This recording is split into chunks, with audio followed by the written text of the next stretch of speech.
Hello दोस्तों, कैसे हैं आप सब दोस्तों मैं हूं अजय तंवर, आपका मैथ गुरु अजय।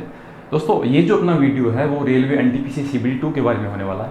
अपने जो आपके 9 और 10 जून को जो आपका मई है सॉरी, उनको जो पेपर हुए थे आपके लेवल 6 के और लेवल 4 के, ठीक है, उनके जो आपके 3 जो आपके पेपर हुए थे उनमें जितने भी मैथ के क्वेश्चन आए थे उनका हम सॉल्यूशन कर रहे हैं। हमने एक वीडियो है अर्थमेटिक के 37 क्वेश्चन देखे थे। हमने नंबर सिस्टम से शुरू किया था और हमने रेशियो के क्वेश्चन तक उनके क्वेश्चन किए थे। आप ये टेबल देख पा रहे होंगे, ठीक है। इसमें नंबर सिस्टम से लेकर रेशियो तक के जो आपके 8 जो आपके है ना, उनमें से आपके 37 क्वेश्चन पूछे हुए, तो यहाँ तक हमने कंप्लीट किए थे। अब आगे से सिंपल इंटरेस्ट से लेकर आगे जो आपके स्टेटिस्टिक्स है ना, यहाँ तक हम जितने भी क्वेश्चन 45 क्वेश्चन बनते हैं इन वीडियो में, इस वीडियो में हम उन सभी 45 क्वेश्चन को डिस्कस करने वाले हैं। ये आपके जितने भी इन शिफ्टों से पूछे हुए हैं। एक जगह क्वेश्चन होने से आपको ये भी समझ में आएगा क्वेश्चन का लेवल किस तरह से पूछ रहा है, कौन से क्वेश्चन टफ है, कौन से आसान पूछ रहा है, तो उन पे आपको किस पे ज़्यादा ध्यान देने की जरूरत है। इनका मैंने एक एनालिसिस भी करा रखा है, वो भी आप देख सकते हैं। और दोस्तों हमने एडवांस मैथ्स का पूरा पोर्शन है रेलवे एनटीपीसी का, वो CBT 1 का पूरा सोल्यूशन करवा के रख के हमने 65+ वीडियो है वो बना रखे हैं और उनकी प्लेलिस्ट है, डिस्क्रिप्शन में लिंक होगा, वहाँ पर जाकर आप देख सकते हैं। अगर आपको PDF की नीड है तो उनका PDF भी आपको वहाँ पर मिलेगा। और ये जो आपको वीडियो चल रहा है इसका अगर आपको PDF का नीड है तो जैसे ही वीडियो की पूरी सीरीज कंप्लीट होगी तो मैं वीडियो के नीचे आपको डिस्क्रिप्शन के अंदर लिंक दूंगा और वहाँ पर आप PDF भी डाउनलोड कर पाएंगे। तो दोस्तों शुरुआत करते हैं हमारे वीडियो से। दोस्तों मेरा नाम है अजय तंवर, मैं हूँ आपका मैथ गुरु से। चलिए दोस्तों शुरू करते हैं।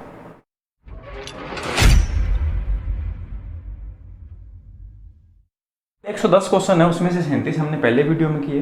अब अगला जो वीडियो है इसमें हम 45 क्वेश्चन करने वाले हैं, ठीक है। तो ये किस तरह के जो क्वेश्चन होने वाले हैं, यहाँ पे हमारे जो क्वेश्चन है वो शुरू होंगे सिंपल इंटरेस्ट से, ठीक है। तो 38 नंबर जो क्वेश्चन है ना, उसे हम देखते हैं। 37 तक अगर आपने क्वेश्चन नहीं देखे तो उनको जाकर आप हमारी जो प्ले लिस्ट है उनमें जाकर देख सकते हैं, ठीक है। तो 38 नंबर क्वेश्चन है आपकी स्क्रीन पर ये रहा, ठीक है। तो हम शुरुआत करते हैं 38 नंबर से। कहाँ गया 38?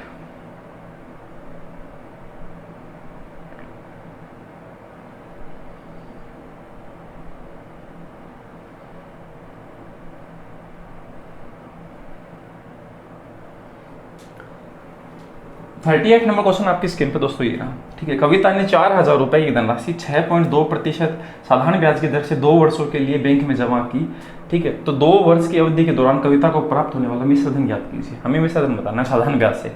तो 4,000 रुपये दोस्तों, ठीक है, और दर है आपकी कितनी? 6.25%, ठीक है।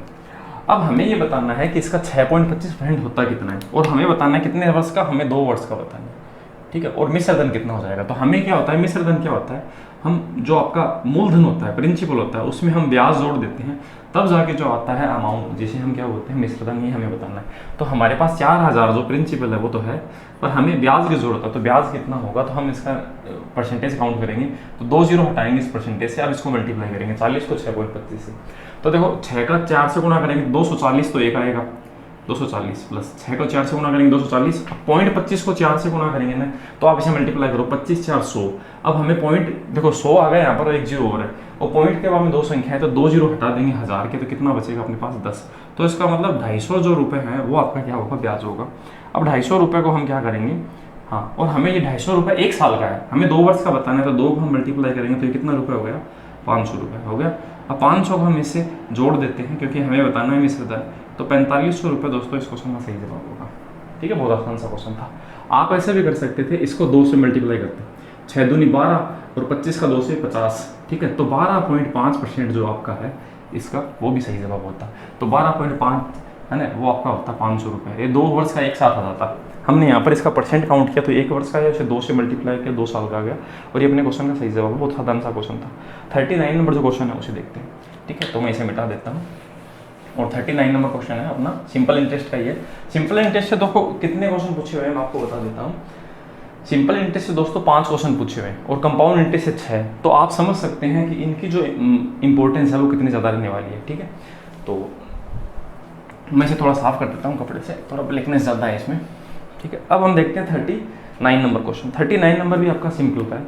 इसमें ऐसे कहा 4700 रुपये की धनराशि को एक निश्चित साधारण ब्याज की दर से 5.5 वर्ष के लिए निवेशित किया गया, ठीक है। और परिपक्वता पर देय राशि है वो 6840 थी। भुगतान के लिए साधारण ब्याज की दर है वो हमें बतानी कितनी % दर होगी, ठीक है। तो 4750 रुपये आपका मूलधन है। हमें समय पता है 5 से 1/2, तो उसे हम 5 दूनी 10 और 11/2 समय लिख सकते हैं ना, वर्ष लिख सकते हैं। ठीक है, हमें दर बताना है, दर हमें पता नहीं, तो मूलधन समय और दर को मल्टीप्लाई करते हैं तो क्या आता है। ठीक है, तो अपने पास आता है ब्याज। तो 6840 रुपये अपना पैसा हो गया इससे, तो कितना बढ़ा है ना। तो हम ऐसे देख सकते हैं, इसमें से ये घटाएंगे तो हम ऐसे बोल सकते हैं 90, इसमें से ये घटाने पर 90 बच गया।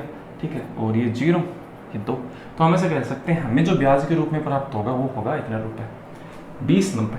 आप इसमें इसको जोड़ेंगे तो यही 2090 है, आपका जवाब आएगा। ठीक बात है, तो 2090 आपका क्या हो गया, ब्याज हो गया, क्योंकि ये तो ब्याज का फॉर्मूला होता है, मूलधन इंटू समय इंटू दर बट्टी 100। ठीक है, दर बट्टी 100 ये ब्याज का फॉर्मूला होता है, तो इससे हम दर है वो ज्ञात कर सकते हैं। अब हम सॉल्यूशन बिठाते हैं इसका। ठीक है, तो हम सॉल्यूशन बिठाएं तो किससे काटते हैं इस चीज़ को, हम इसे 5 से काट लेते हैं। ठीक है, तो इसे 5 से काटते हैं, तो 5 से ये कितनी बार कटेगा, हम इसे 11 से काट लेते हैं। ऐसे करते हैं 11 4 44, और फिर बच गया कितना, 11 से तो नहीं कटेगा ये, तो ये 11 से तो कटने वाला, हाँ ये 11 से यहाँ से कट गया, देखो 11 एकम 11 11 99। ठीक है, ये 11 से कट के अब इसे 19 से काट देते हैं, 19, तो 19 दूनी 38 और शेष बच गया 9, 19 5 95, इतनी बार कट गया। ये इससे 4 बार कट गया, 4 दूनी 8, 8 उस तरफ चला जाएगा, तो R बराबर कितना हो गया 8%। और ये अपने क्वेश्चन का दोस्तों सही जवाब है। ठीक है, तो इसमें सिर्फ कैलकुलेशन थी, थोड़ा सिंप्लीफाई करना था और क्वेश्चन का जवाब आ गया बहुत आसान तरीके से। नेक्स्ट जो क्वेश्चन दोस्तों उसे देखते हैं। ठीक है, तो मैं इसे मिटा देता हूँ, नेक्स्ट जो क्वेश्चन है उसे देखते हैं। तो अगला क्वेश्चन 40 नंबर आपकी स्क्रीन पर ये रहा।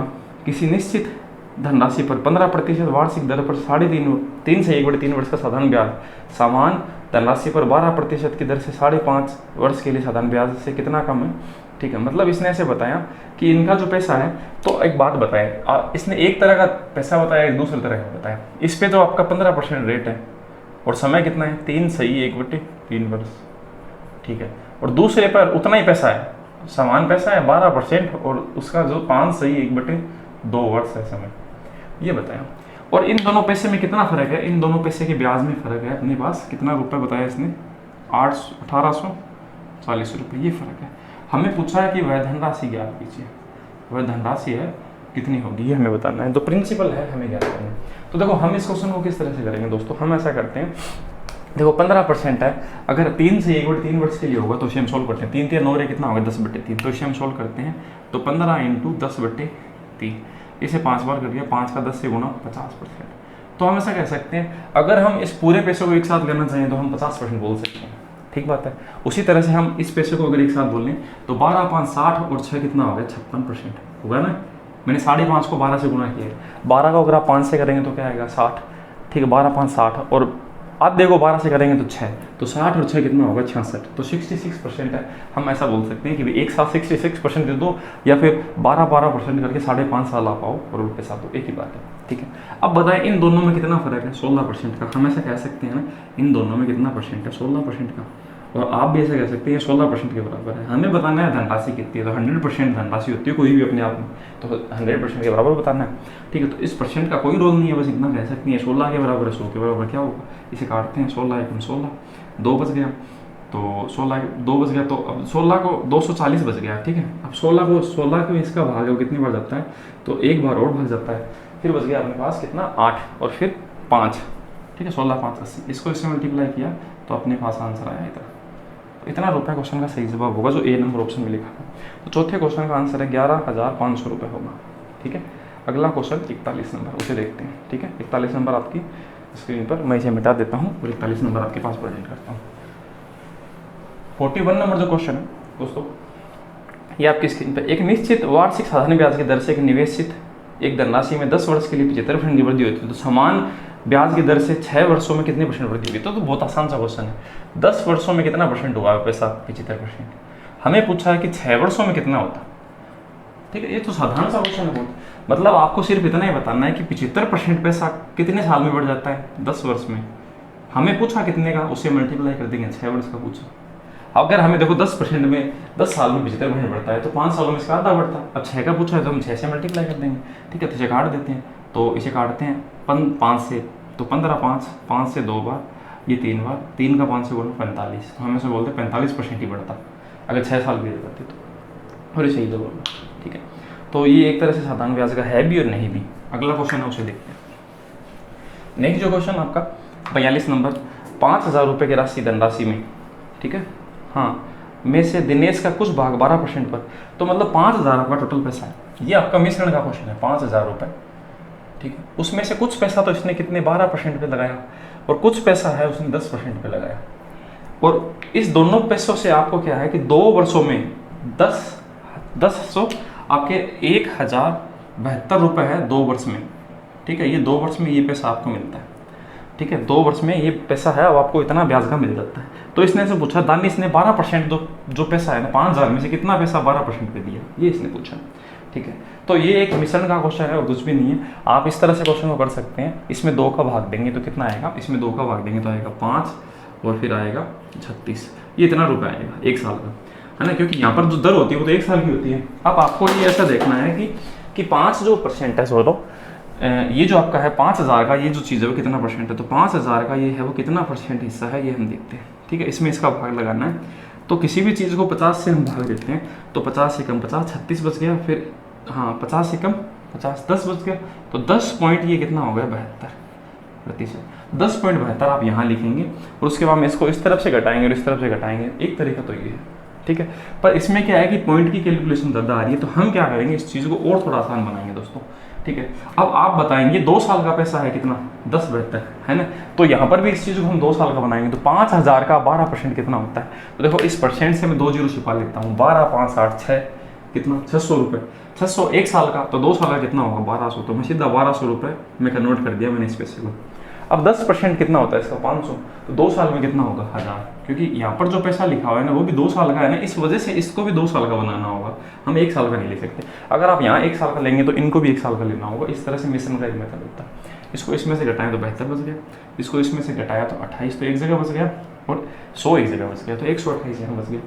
अब 128 और 72 है, टोटल कितना होता है 200। इसने कितना पैसा बताया, इसने बताया हमारे पास 5,000 है, हमारे हिसाब से इसको 72 मिलेगा, 128, तो कितना मिलेगा दोनों को 200, तो 5,200 के बराबर है। मल्टीप्लाई उससे करना है, हमें बताना 12% के बराबर कितना पैसा उधार दिया, तो ये 72 के बराबर है। मतलब इनकी रेशियो आ गई, जो पैसा उधार दिया है वो वाले, ठीक है। तो 72 से मल्टीप्लाई करेंगे, ये इससे 36 बार कट गया, ये 2 जीरो से कट गए, इसको इससे मल्टीप्लाई करेंगे तो आंसर आएगा 1800 रुपये, और ये क्वेश्चन का सही जवाब है दोस्तों, ठीक है। तो बहुत साधारण सा क्वेश्चन था, कोई ज़्यादा पेचीदा था नहीं, जिनमें हम इस तरह से कैलकुलेशन थोड़ा आसान बना सकते हैं। अगर आप इनको क्या है कि उसमें लेके जाएंगे, हम रुपए में चेंज कर लेंगे ज़्यादा सही रहेगा। दोनों तरह के डायग्राम बना सकते हैं, मैं दोनों बताएं आपको, ठीक है। अगला क्वेश्चन है 43 नंबर, उसे देखते हैं, ठीक है दोस्तों। दूसरी बात, जो आपका रेलवे एनटीपीसी सीबीटी 2 का जो सोल्यूशन है, ठीक है, जिससे चैप्टर वाइज है, वो मैंने ही करवाया है अभी तक। आप यूट्यूब पे कहीं पे भी जाके देख सकते हैं, कहीं पे भी आपका टॉपिक वाइज नहीं पढ़ा हुआ। और सीबीटी 1 के 11,300 क्वेश्चन, 11,300 क्वेश्चन में से टोटल आपके लगभग 1,200 क्वेश्चन है एडवांस मैथ्स के, वो भी मैंने सॉल्यूशन करवा रखे हैं। 43 नंबर क्वेश्चन वो देखते हैं। ब्याज की गणना वार्षिक चक्रवृद्धि आधार पर करने पर चक्रवृद्धि ब्याज पर निश्चित निवेशित एक धनराशि 2 वर्षों के बाद इतनी हो जाती है और 3 वर्षों के बाद इतनी, ठीक है। अब देखो ये जो क्वेश्चन है दोस्तों, वो आ गया 43 नंबर आपका चक्रवृद्धि ब्याज का। तो मैं आपको बता देता हूँ चक्रवृद्धि ब्याज से कितने क्वेश्चन आए हैं। 43 से लेकर 48 तक टोटल 6 क्वेश्चन है, वो कंपाउंड इंटरेस्ट से आए हैं। सिंपल इंटरेस्ट से 5 क्वेश्चन, तो बराबर इसका रेशियो है। तो आपको कंपाउंड और सिंपल इंटरेस्ट को ढंग से देख के जानना है। तीसरे वर्ष में पैसा कितना हो गया, ठीक है, इसने लिखा 2 वर्ष में तो पैसा हो जाता है कितना 56,180 रुपये, और 3 वर्षों में हो जाता है 59,50.80 रुपये, ठीक है। अब देखो 1 वर्ष से दूसरे वर्ष में अगर 1 ही वर्ष का फर्क होता है ना, तो उसमें तो हमें दर पता चल जाती है साफ, सही बात है। 2 वर्ष में तो हमें चक्रवृद्धि ब्याज की दर पता नहीं चलती, और 1 वर्ष में तो हमें सीधा पता चल जाता है। मतलब कोई चीज़ 100 से 110 हो जाती है, तो हमें पता नहीं चल गया कि 10 रुपये बढ़ गया 100 पे, तो कितना परसेंट दर होगी, 10% हो गई, ठीक है। 110 से मान लेते हैं 121 हो गई, इसमें कितना रुपये बढ़ गया 11, कितने पे 110 पे, तो 100 पे कितना बढ़ेगा, तो हम ऐसे बोलेंगे इसमें भी 10% है। तो इसका मतलब 1 साल का जब फर्क होता है तो हम सीधा बता सकते हैं। अगर 2 साल का होता है ना, 100 से 121 2 साल में होगा, तब हम नहीं बता सकते ऐसे, ठीक है। तो इसमें 1 साल का गैप है, तो इससे हम क्या बता सकते हैं, उसकी रेट ऑफ इंटरेस्ट बता सकते हैं। तो देखते हैं, देखो इनमें इसमें कितना फर्क है, तो इनका जो अंतर है वो हम देखते हैं। तो अंतर लेके आते हैं, तो ये हम क्या करते हैं, इसमें से घटा लेते हैं, ठीक है। और घटाने के बाद में जो बचेगा उसको हम क्या करेंगे, इससे डिवाइड करके देख लेंगे कि कितना परसेंट हिस्सा है, ठीक है। तो हम देखते हैं, इसको इसमें से घटाया 80 बच गया, ठीक है। और इसमें से ये घटाएंगे 0, और 8 और 7 15 हासिल 1 2 में कितना जोड़े 3, ठीक है। और इसमें से कितना घटाएं 3, ये लगभग इतना है। अब दोस्तों इतना रुपए है वो आपका क्या है, ब्याज आया। अब ये ब्याज किस पे बढ़ा, इस पे से भी तो तो 56,180 का ये जो पैसा है वो कितना परसेंट हिस्सा है, ये हमें पता चल जाएगा। तो ये दोस्तों लगभग आपको कितना लग रहा है, देखो आप यहाँ से अंदाज लगाएं, ठीक है। इसे आप कितने से गुणा करें, अगर आप इसे 5 से करेंगे, 5 3 15, ठीक है। तो लगभग देखो इसमें आप किससे इसे भाग दें, इसे आप 33 के लगभग समझें और इसे क्या समझें 5 के लगभग। इसमें ये कितनी बार भाग जा रहा है, 6 बार जा रहा है लगभग, ठीक है। और आप वैसे करके देखें 6 को 8 से 48, हाँ ये लगभग 6% ही हो रहा है, तो ये 6% ही आपका भाग जाएगा। आप पूरा भाग दे के देख लें, ये हमने एक लगभग रेशियो के हिसाब से इसका डिवाइड किया है, ठीक बात है। अब दोस्तों इसमें से हम बताने की वेतन राशि ज्ञात कीजिए जो आपका क्या है 2 साल पहले थी, मतलब आधार जो वर्ष है ना 0 वर्ष पे वो पैसा कितना था ये हमें बताना है।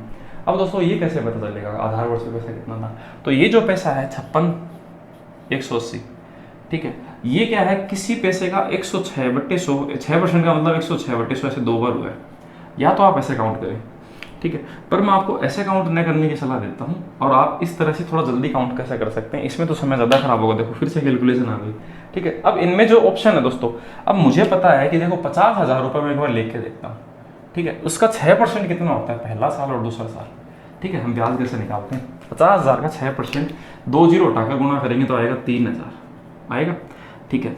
और अगली बार भी कितना आएगा, दूसरी बार भी 3,000। अब 3,000 का हम फिर से क्या करेंगे, ब्याज का ब्याज लेंगे, फिर से 6%, इसका 6% कितना होता है, 6 3 18, 180 रुपये। इनको दोस्तों हम जोड़ देंगे तो कितना आएगा, 3 3 6 6180। और इसमें ये जोड़ने पर क्या ये चीज़ 56,180 हो रहा है, हाँ अगर हो रहा है तो इसका मतलब ये सही जवाब है। अब आप ऐसा कहते हैं कि भाई मैं तो ऑप्शन 45 अगर चेक करता, ठीक है, तो आपको पता है अगर आप 48 चेक करते हो तो पॉइंट में कैलकुलेशन आती है, 3 नंबर ऑप्शन, 4 नंबर भी कहते तो भी पॉइंट में आती है, ये पॉइंट में आ ही नहीं रहा, ठीक है। तो आप 45 और 50 को एक को आप चेक करते और आपका आंसर आ जाता। आप कहते 45 से तो आपको पता चल जाता ये कितना कम रह रहा है, तो 45 वाला नहीं होता, 50 वाला आंसर हो जाता, ठीक है। तो इस तरह से हम थोड़ा और जल्दी कर सकते हैं। नेक्स्ट जो क्वेश्चन है 44 नंबर, उसे देखते हैं, इसे मैं बता देता हूँ। अब एग्जाम में तो देखो जैसे आसान ज़्यादा होगा उसी तरीके से हमें करना होगा ना, ठीक है। 44 नंबर जो क्वेश्चन है दोस्तों, कृतिका ने निधि को 25% वार्षिक ब्याज की दर से 6400 रुपये एक वर्ष के लिए उधार दिए, जिस पर ब्याज की गणना अर्धवार्षिक चक्रवृद्धि ब्याज के आधार पर की जाती है, ठीक है। तो देखो 25% आपका पैसा और 64,000 रुपये और 1 वर्ष का समय और हाफ ईयरली आपका रेट ऑफ इंटरेस्ट है। मतलब इसमें क्या होता है कि दर तो आपकी क्या हो जाती है, आधी, 25/2, ठीक है, या फिर 12.5 बोल दो, एक ही बात है। और आपका समय हो जाता है 2 गुना, 2 वर्ष, और ये पैसा तो पैसा इतना ही रहता है, ठीक है। हमें बताना है ब्याज की राशि पता नहीं कितनी होगी, तो देखो 12.5% को आप 1/8 बोल सकते हैं। अब ये जो 6400 रुपये है इसका हमें 2 साल का ब्याज बताना है, इसका 1/8 पहला वर्ष दूसरा वर्ष ऐसे लिखेंगे, ठीक है। 6400 का 1/8 हिस्सा कितना होता है, हम वैसे बोलेंगे 8,000, ठीक है। अब इस 8,000 का फिर से 1/8 हिस्सा, 1/8 हिस्सा 1,000 रुपये होता है, 8 8 16 और कितना हो गया 17, तो हम ऐसे कहेंगे 17,000 रुपये इसका क्या होगा, ब्याज होगा। और ये क्वेश्चन का सही जवाब है, डी में लिखा हुआ, ठीक है। आगे बढ़ते हैं दोस्तों 45 नंबर क्वेश्चन पे। तो 45 नंबर क्वेश्चन की तरफ बढ़ते हैं। एक निश्चित धनराशि पर 18% हाँ वार्षिक दर से 1 वर्ष 4 माह के लिए निवेशित ब्याज और 8 मासिक चक्रवृद्धि ब्याज पे लिया गया। तो देखो दर तो है 18%, ये दर है, ठीक है। और 1 वर्ष और कितना माह है, 4 माह है, ये समय है, ठीक है। और 8 मासिक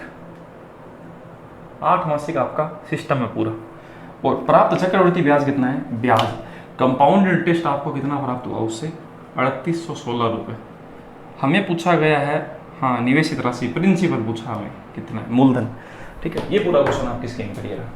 अब 8 मासिक है तो कॉमन सी बात है, देखो ये परसेंट में कोई भी दर होती है वो 1 साल की होती है, तो 18% है वो आपका 1 साल का, मतलब 12 महीने का पैसा है। तो आप बताएं 8 महीने से आप रेट की गणना कर रहे हैं, 8 मासिक का मतलब, तो 8 के बराबर कितनी रेट बन जाएगी ये हमें बताना है।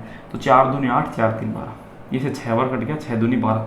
मतलब ऐसा है कि 8 महीने से अगर आप किसी के पास जाएंगे तो आपको 12% ही पैसा मिलेगा, क्योंकि आपकी 18% रेट 1 साल की है, तो 18% 12 महीना के 8 महीने की कितनी होगी। तो हमने इस तरह से इस चीज़ को कैलकुलेट करके दर को इस तरह से कन्वर्ट कर लिया। तो दर तो हमें ये काम में लेनी है, ठीक है। समय कैसे काम में लेना है, देखो इसे 1 वर्ष को हम 12 माह बोल सकते हैं, प्लस 4 माह है, तो ये हो गया दोस्तों 16 माह है। अब आप बताएं किसी व्यक्ति के पास आप 8 महीने से जा रहे हैं, तो 16 महीनों में कितनी बार जाएंगे, 2 बार जाएंगे ना, तो ये जो होगी 2 बार, 2 बार का मतलब 2 साल। तो इस तरह से आपको पूरा सिस्टम काम में लेना है, 12% और 2 बार, ठीक है, और आपका आंसर आ जाएगा। अब आपको बताना है कि कंपाउंड इंटरेस्ट कितना होना चाहिए, इतना होना चाहिए। अब दोस्तों मैं क्या करूँगा, देखो मैं ऑप्शन उठाऊंगा क्वेश्चन में से, है ना। मैं उस हिसाब से नहीं करूँगा कि भाई 12 है उसके बराबर है ब्याज के बराबर क्या होगा, इस तरह से टाइम ज़्यादा वेस्ट होता है। अब दोस्तों एक बात बताएं कि ये जो पैसा है, अगर मान लेते हैं जो ऑप्शन है 15,000 रुपये, ठीक है, जो आंसर है इसका 12% कितना होता है, 180, 1800 रुपये होता है पहले वर्ष का, 12% यही होता है, और दूसरे वर्ष भी 1800 रुपये, 1800 1836 उसके पास चला गया ना, चला गया, यही आंसर होगा, ठीक है। अब आप देखो इसे 12 को इसका 12% फिर से निकालें, 1800 का 12% होता है 216, ठीक है, ये होता है 216, तो 18 18 36 36 और 2 3816, हाँ ये टोटल पूरा आपका बन रहा है 3816 बन रहा है। तो ये क्वेश्चन का सही जवाब है। ये आपको थोड़ा बहुत चेक करने से पता चल जाएगा कि हाँ ये क्वेश्चन का आंसर बनेगा या फिर नहीं बनेगा, ठीक बात है। तो क्वेश्चन का सही जवाब कितना होगा 1500, आप एक अंदाज लगा सकते हैं कि हाँ इस पैसे का इतने के लगभग जा रहा है और ये क्वेश्चन का सही जवाब होना चाहिए, समझ रहे हो। अगला क्वेश्चन है उसे देखते हैं, ठीक है। नहीं आपको देखो कैसे करना होता, नहीं आप ऐसे करते 100 रुपये मानते, पहले बार 12%, दूसरी बार भी 12, अब 12 का 12% कितना होता है 144, उसे 100 से भाग देंगे तो 1.44, अब 12 12 24 और 1 25.44, तो आप ऐसे बोलते हैं ये पैसा 3816 है वो 25.44 के बराबर है, 100 के बराबर क्या होता, तो भी आंसर कितना आता आपका 15,000, यही आता सेम, है ना। उसमें टाइम ज़्यादा वेस्ट होता है इस वजह से, फिर बाद में हम ऑप्शन उठा लेंगे ज़्यादा सही रहेगा। 46 नंबर क्वेश्चन है, क्योंकि देखो इसमें जितने भी आपके कंपाउंड इंटरेस्ट के क्वेश्चन दे रखे हैं दोस्तों, वो सब के सब है, उनमें कैलकुलेशन ज़्यादा है, ठीक है। अब कैलकुलेशन में अगर आप फंस के रह जाएंगे तो समय ज़्यादा खराब होगा, है ना। और इसमें देखो कैलकुलेशन कम लगती है, आप ऐसे सोचेंगे कि ये ऑप्शन अगर नहीं मिलता तो, अगर नहीं मिलता तो हम इसकी रेंज से पता चल जाता है ये कम आता ज़्यादा आता, उसे पता चल जाता है कि 15,000 से ऊपर का आंसर ले ऑप्शन उठाएं या फिर 15,000 से नीचे, ये भी पता चल जाएगा हमें, ठीक है।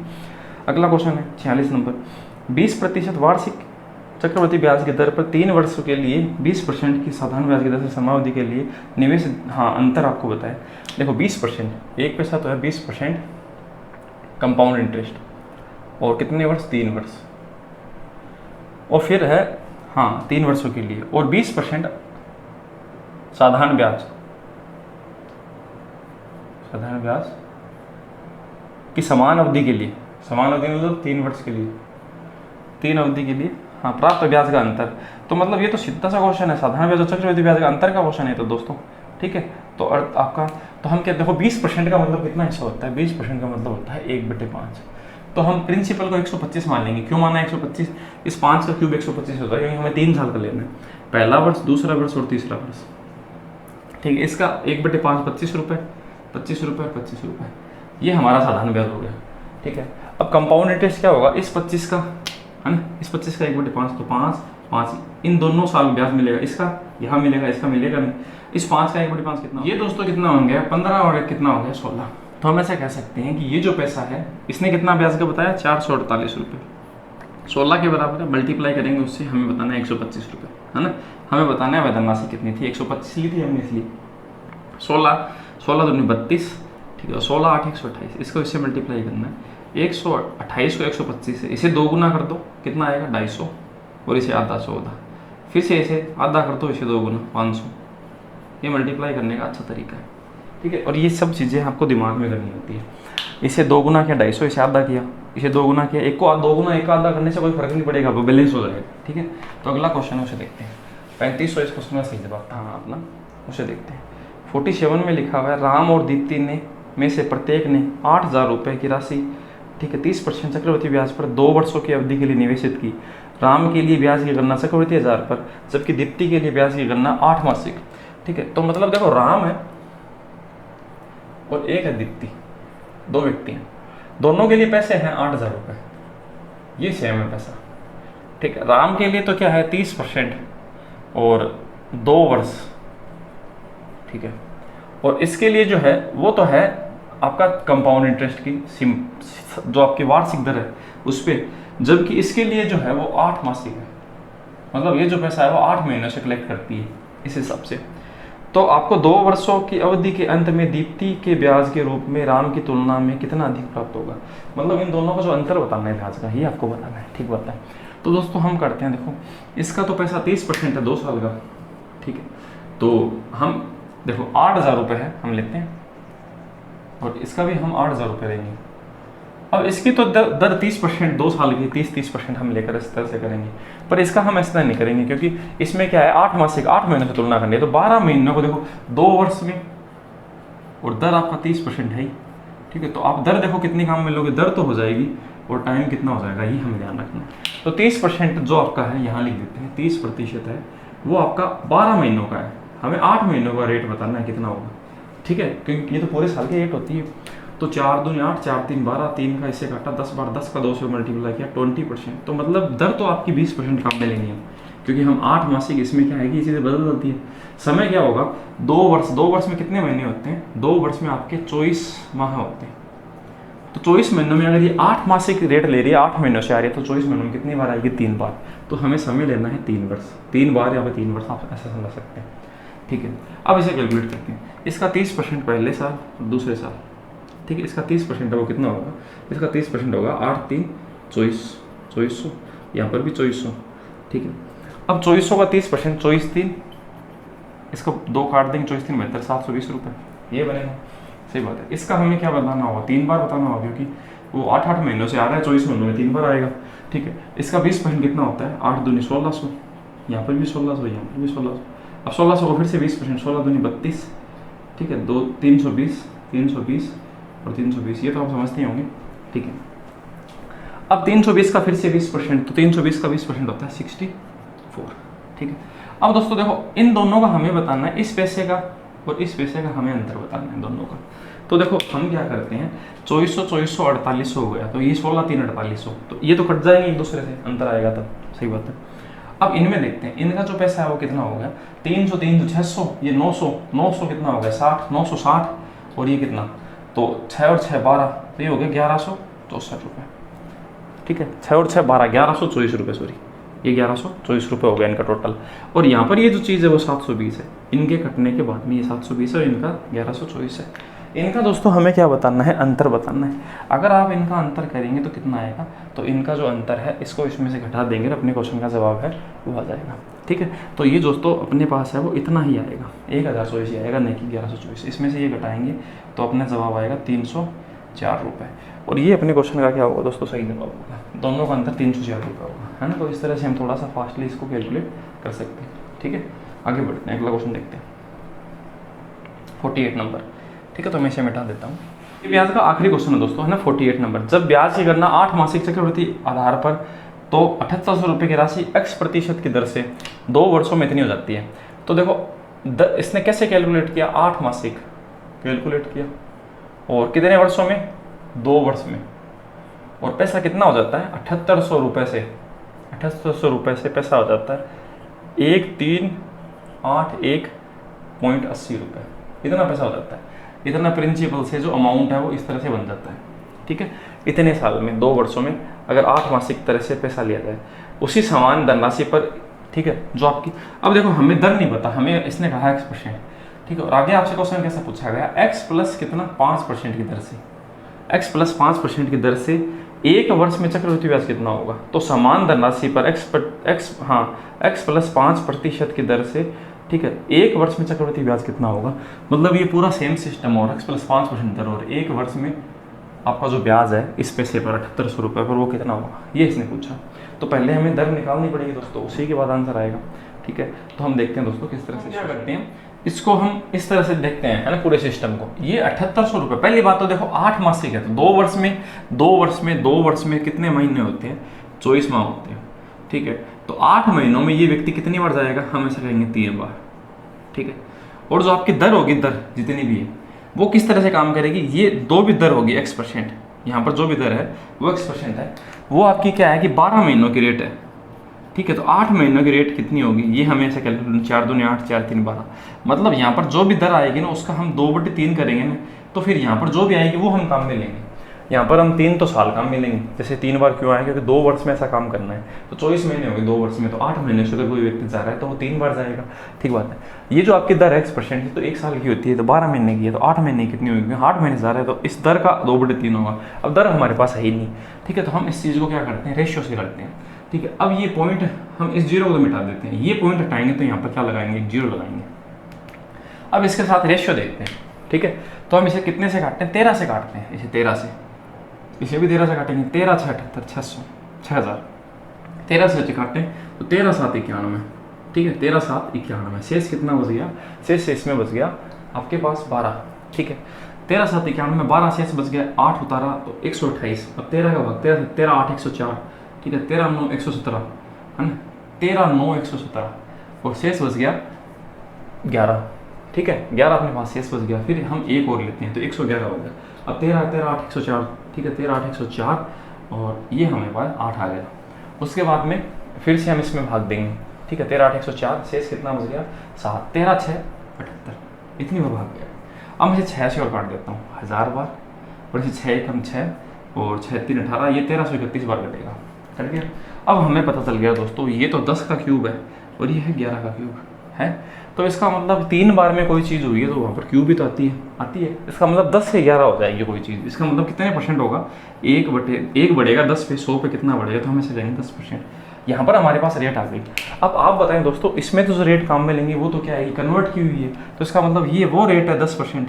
तो इसका मतलब पहले वो चीज़ कितनी थी, तो 5 को इससे गुना किया तो x बराबर थी दोस्तों पहले 15%, क्योंकि 15% को आप 2/3 करोगे तभी तो जाके 10 आएगा, सही बात। तो इस तरह से हम क्वेश्चन को बैक करके करेंगे 15। अब 15% देखो, 15 और 5 कितने परसेंट हो गया, 20% ये पैसा हो गया। और आपको बताना है एक वर्ष के हिसाब से किस तरह से आप इस चीज़ को काम में लेंगे, ठीक बात है। तो हम क्या करते हैं, इस चीज़ को हम कैलकुलेशन आगे बैठाते हैं। तो कितना पैसा अपने पास, 7800 रुपये, ठीक है।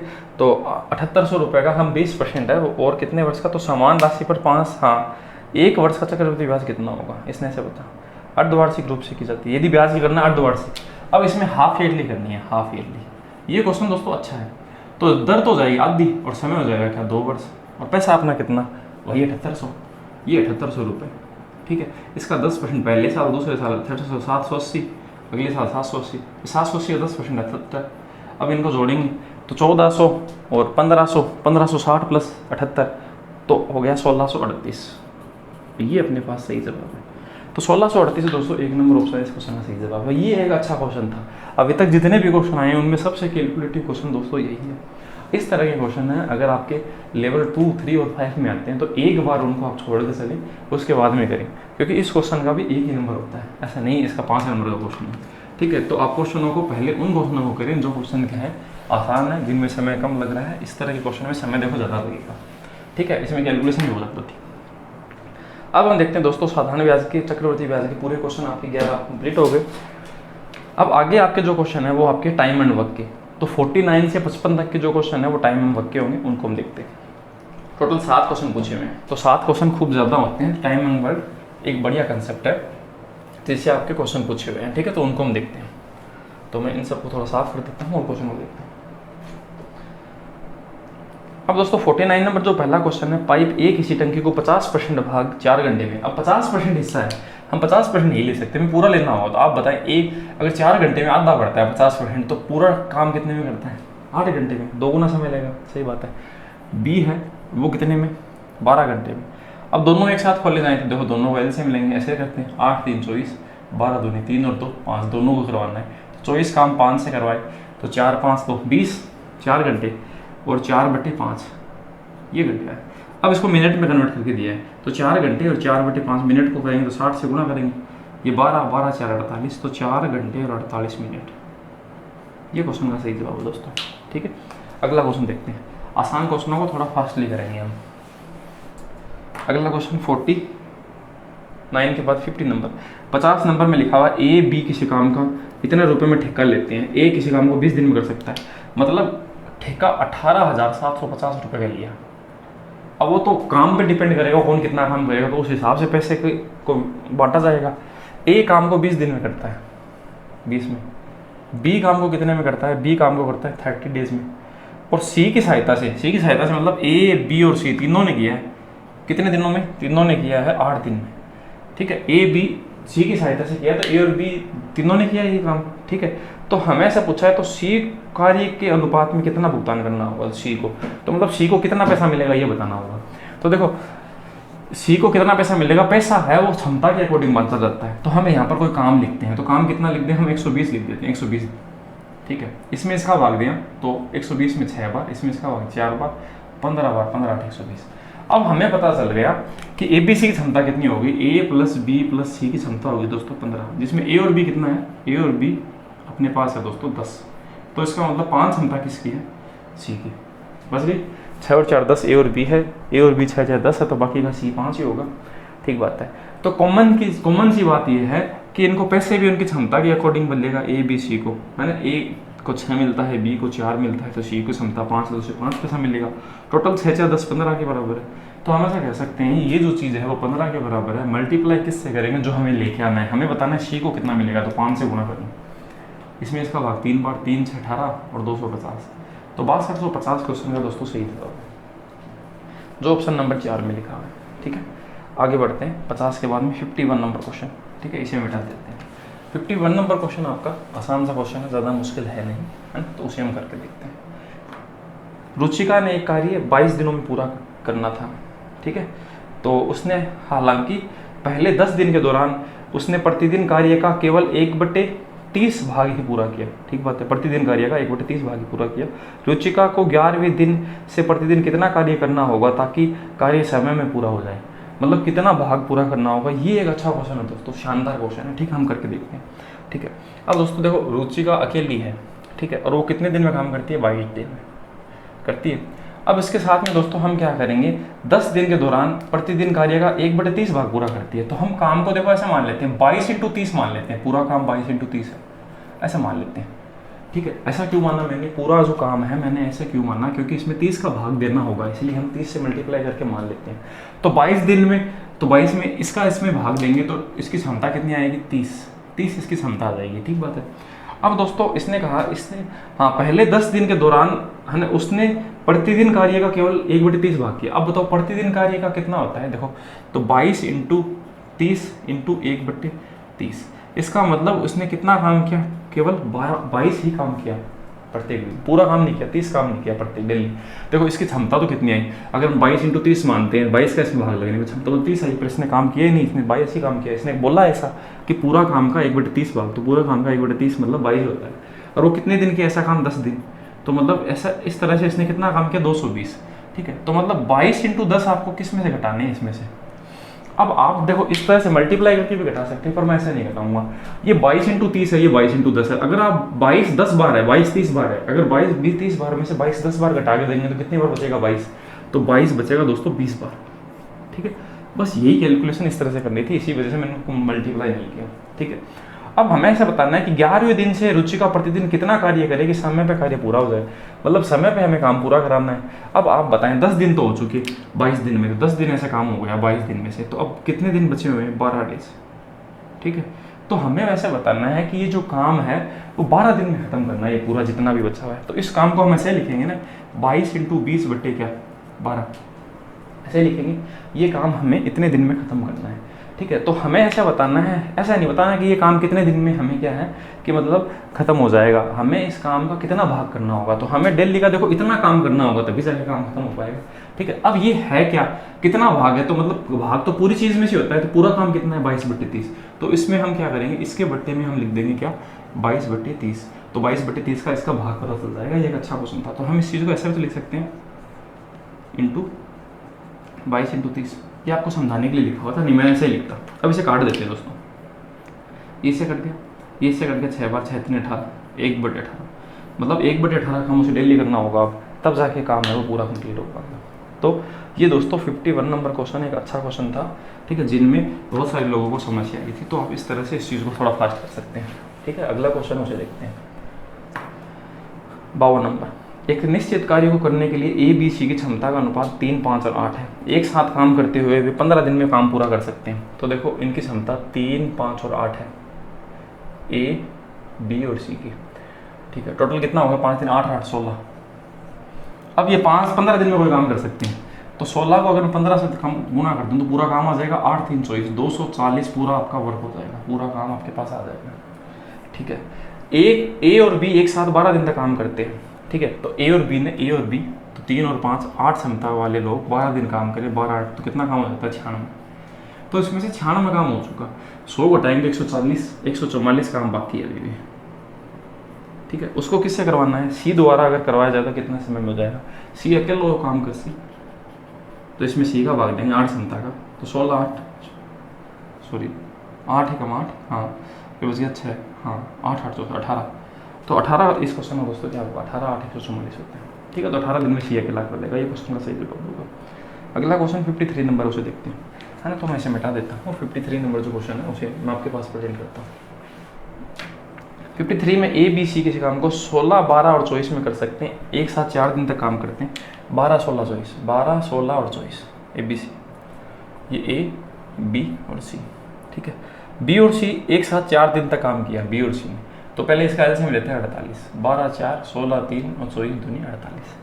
ठीक है, बी और सी ने 4 दिन तक काम किया, ये बी और सी है, 3 और 2 कितना काम करेंगे, 3 और 2 5, अगर ये 4 एक साथ काम करेंगे तो 5 4 कितना काम हो जाएगा 20। ठीक है, तो 20 काम इसमें से निकाल देते हैं, तो कितना काम बचेगा 28। अब ये जो 28 काम है, हाँ अब सी ने काम छोड़ दिया, तो सी ने छोड़ दिया, उसके सगे कौन आ गया, ए आ गया। ठीक है, ए आ गया, तो शेष काम कितने दिन पूरा होगा, तो ए और बी दोनों करेंगे, 4 और 3 कितनी क्षमता होगी 7, 4 और 3 कितनी हो जाएगी 7, 4 + 3 से ये 28 काम करेंगे, तो 28/7 हम कह सकते हैं कि जो बचा हुआ काम है वो 4 दिन में फिनिश हो जाएगा, मुझे यही पूछा है वैसे। ठीक है, तो बहुत आसान तरीके से क्वेश्चन पूछ रखा है, कुछ भी नहीं है। 54 नंबर क्वेश्चन है, उसे देखते हैं। अभी तक देखो एक ही क्वेश्चन है वो अच्छा आया था, जो अभी थोड़ी देर पहले आया था, है ना, बाकी के क्वेश्चन दोस्तों आसान नहीं है। नेक्स्ट क्वेश्चन 54 नंबर, एक पुरुष किसी काम को 20 दिन में, तो एक पुरुष है वो कर सकता है 20 डेज में, ठीक बात है, और महिला है वो कर सकती है 30 दिन में। ठीक है, 2 पुरुष और 3 महिला कितने दिन में करेगी पूरा काम, तो ये 60 काम आ गया, 20 3 और 30 दूनी। अब देखो कितनी महिलाएं, एक महिला की क्षमता, एक पुरुष की क्षमता 3 है, ये महिला की कितनी है, तो हमें 2 तो आदमी लगाने हैं और महिला लगानी है 3, तो ये 3 दूनी 6 काम करेंगी, ये भी 3 दूनी 6, तो 6 6 कितना काम हो जाएगा एक दिन में 12। अब आप बताएं ये पूरा काम कितने दिन में, 60 जो काम है वो कितने दिन में, 60 में 12 का देंगे तो हो जाएगा दोस्तों 5 दिन में, और यही पूछा, तो 5 दिन क्वेश्चन का सही जवाब है। ठीक है, बहुत आसान सा क्वेश्चन था। नेक्स्ट जो क्वेश्चन है उसे देखते हैं, इसे मिटा देते हैं। अगला क्वेश्चन भी अच्छा क्वेश्चन है, 55 नंबर, पी क्यू और आर एक कार्य को क्रम से 40 90 और 36 दिन में कर सकते हैं। पी क्यू और आर 40 90 और 36। ठीक है, इनका जो एलसीएम है वो कितना आएगा, 36 दूनी 72, तो 360 हम इनका एलसीएम मान लेते हैं। ठीक है, इसमें 9 बार और इसमें 4 बार, इसमें 10 बार, इस तरह से इनमें भाग गया। ठीक है, यदि हाँ Q 7 दिन बाद, हाँ इसने कहा P कार्य शुरू करता है और Q 7 दिन बाद उसके साथ काम में शामिल होता है, मतलब देखो P ने काम स्टार्ट किया और Q कितने दिन के बाद मारे, 7 दिन के बाद। ठीक है, और हाँ R शुरुआत के 8 दिन के बाद, तो R शुरुआत के 8 दिन के बाद, मतलब ये व्यक्ति तो 7 दिन के बाद आ रहा है शुरुआत के, ये 8 दिन के बाद आ रहा है, इस तरह से आ रहा है। ठीक है, शामिल होता है, तो R कितने दिन तक कार्य करता है, तो इसने ऐसे बताना है R है वो कितने दिन तक कार्य करता है, ये बताना है। ठीक है, तो हम ऐसा करते हैं, देखो अगर हम इस चीज़ को ऐसे देखें कि अगर 8 दिन तक हम देखें, 8 दिन तक, तो अगर 8 दिन तक हम देखें तो P ने 8 दिन तक काम, अगर P को हम 8 दिन काम करवाएं तो P ने तो 8 दिन काम किया। अब ये व्यक्ति 8 दिन बाद आता है, ठीक है, तो 9वें दिन आता है, तो इसका काम तो बाद में स्टार्ट होगा, तो 8 दिन तक इसने काम कर दिया। अब आप बताओ 8 दिन तक जो काम किया, तो ये तो 7 दिन बाद आया, तो इसने 8 दिनों में कितना काम किया, 1 ही दिन काम किया Q ने, है ना। अब बचा हुआ काम है वो किसने किया, इन तीनों ने मिलकर किया, P Q और किसने, R ने, उनको हम देखेंगे। तो इसको 8 से गुणा किया, इसको 1 से इस वजह से गुणा किया क्योंकि Q है वो 7 दिन बाद में आया। अगर 8 दिन तक काम देखें तो R 8 दिन के बाद आया है, तो 8 दिन तक इसने अकेले ने काम किया और उसमें Q ने भी 1 दिन काम किया क्योंकि वो 7 दिन बाद आया। अब R आ गया, ठीक है, तो उसको हम बाद में देखेंगे। 9 8 कितना हो गया, 72 काम, और 4 एकम 4, 72 और 4 कितना हो गया, 76 काम हो चुका। 76 इसमें से घटा देंगे, 60 और 16 घटाने पर 200 आता है, 84, 284 बच गया। 284 काम है वो अब कि कौन कौन करेगा, अब तीनों मिलकर करेंगे, 9 4 और 10, 9 4 13 और 10 कितना 23, इसमें भाग देंगे। तो इसका मतलब R ने है जो काम है इस 23 में वो शामिल है और R ने इतने दिनों तक ही किया है और उसका जो आंसर है वो अपने पास आ जाएगा।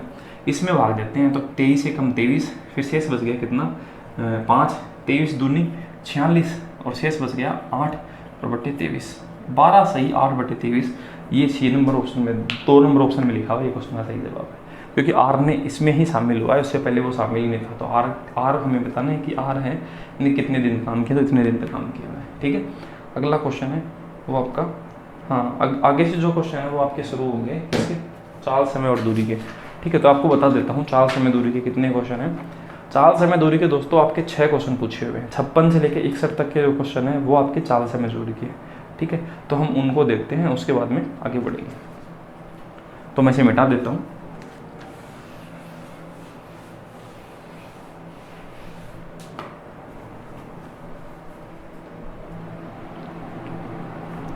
छप्पन नंबर जो क्वेश्चन है दोस्तों वो आपका क्या है कि हाँ, शांत जल में जो चाल होती है, शांत जल में तो शांत जल में जो चाल है वो कितनी है, 11 किलोमीटर प्रति घंटे। ठीक बात है। और धारा की चाल कितनी है, 5.6। तो देखो धारा की चाल इस तरफ भी एड होती है, धारा के विपरीत और साथ भी, है ना। और वो चाल कितनी है, धारा की चाल बताइए, 5/6 मीटर प्रति सेकेंड। अब दोस्तों मीटर प्रति सेकेंड को आप किलोमीटर आवर्स में बदलना चाहते हो तो आपको 18/5 से मल्टीप्लाई करना होगा। ठीक है, ये 3 बार घटा, ये 5 बार, इसका मतलब ये 3 किलोमीटर प्रति घंटे है, एक ही बात है। ठीक है, अब देखो आप अगर आप विपरीत जाते हैं, विपरीत अनुकूल, या फिर आप प्रतिकूल जाते हैं, या फिर साथ में जाते हैं धारा के, तो साथ में जाएंगे तो 3 जुड़ जाएगा, 14 बन जाएगा, और विपरीत जाएंगे तो 3 घट जाएगा, तो ये बन जाएगा 8 किलोमीटर प्रति घंटे। इस तरह से ये चीज़ काम करती है। अब इसने से कहा 36 किलोमीटर की दूरी धारा के विपरीत, तो विपरीत ये है, तो 36 किलोमीटर की दूरी, तो स्पीड कितनी हो जाएगी, 8 किलोमीटर प्रति घंटे हो जाएगी। इसमें कितना समय लगेगा, तो 8 4 32, तो 4.5 घंटे इस क्वेश्चन का सही जवाब होगा। ठीक है, 4 घंटे और 30 मिनट, 4.5 बार भाग लग रहा है, 4 घंटे 30 मिनट क्वेश्चन का सही जवाब है। ये बहुत बेसिक सा क्वेश्चन था न्याय धारा से। ठीक है, अगला क्वेश्चन है उसे देखते हैं।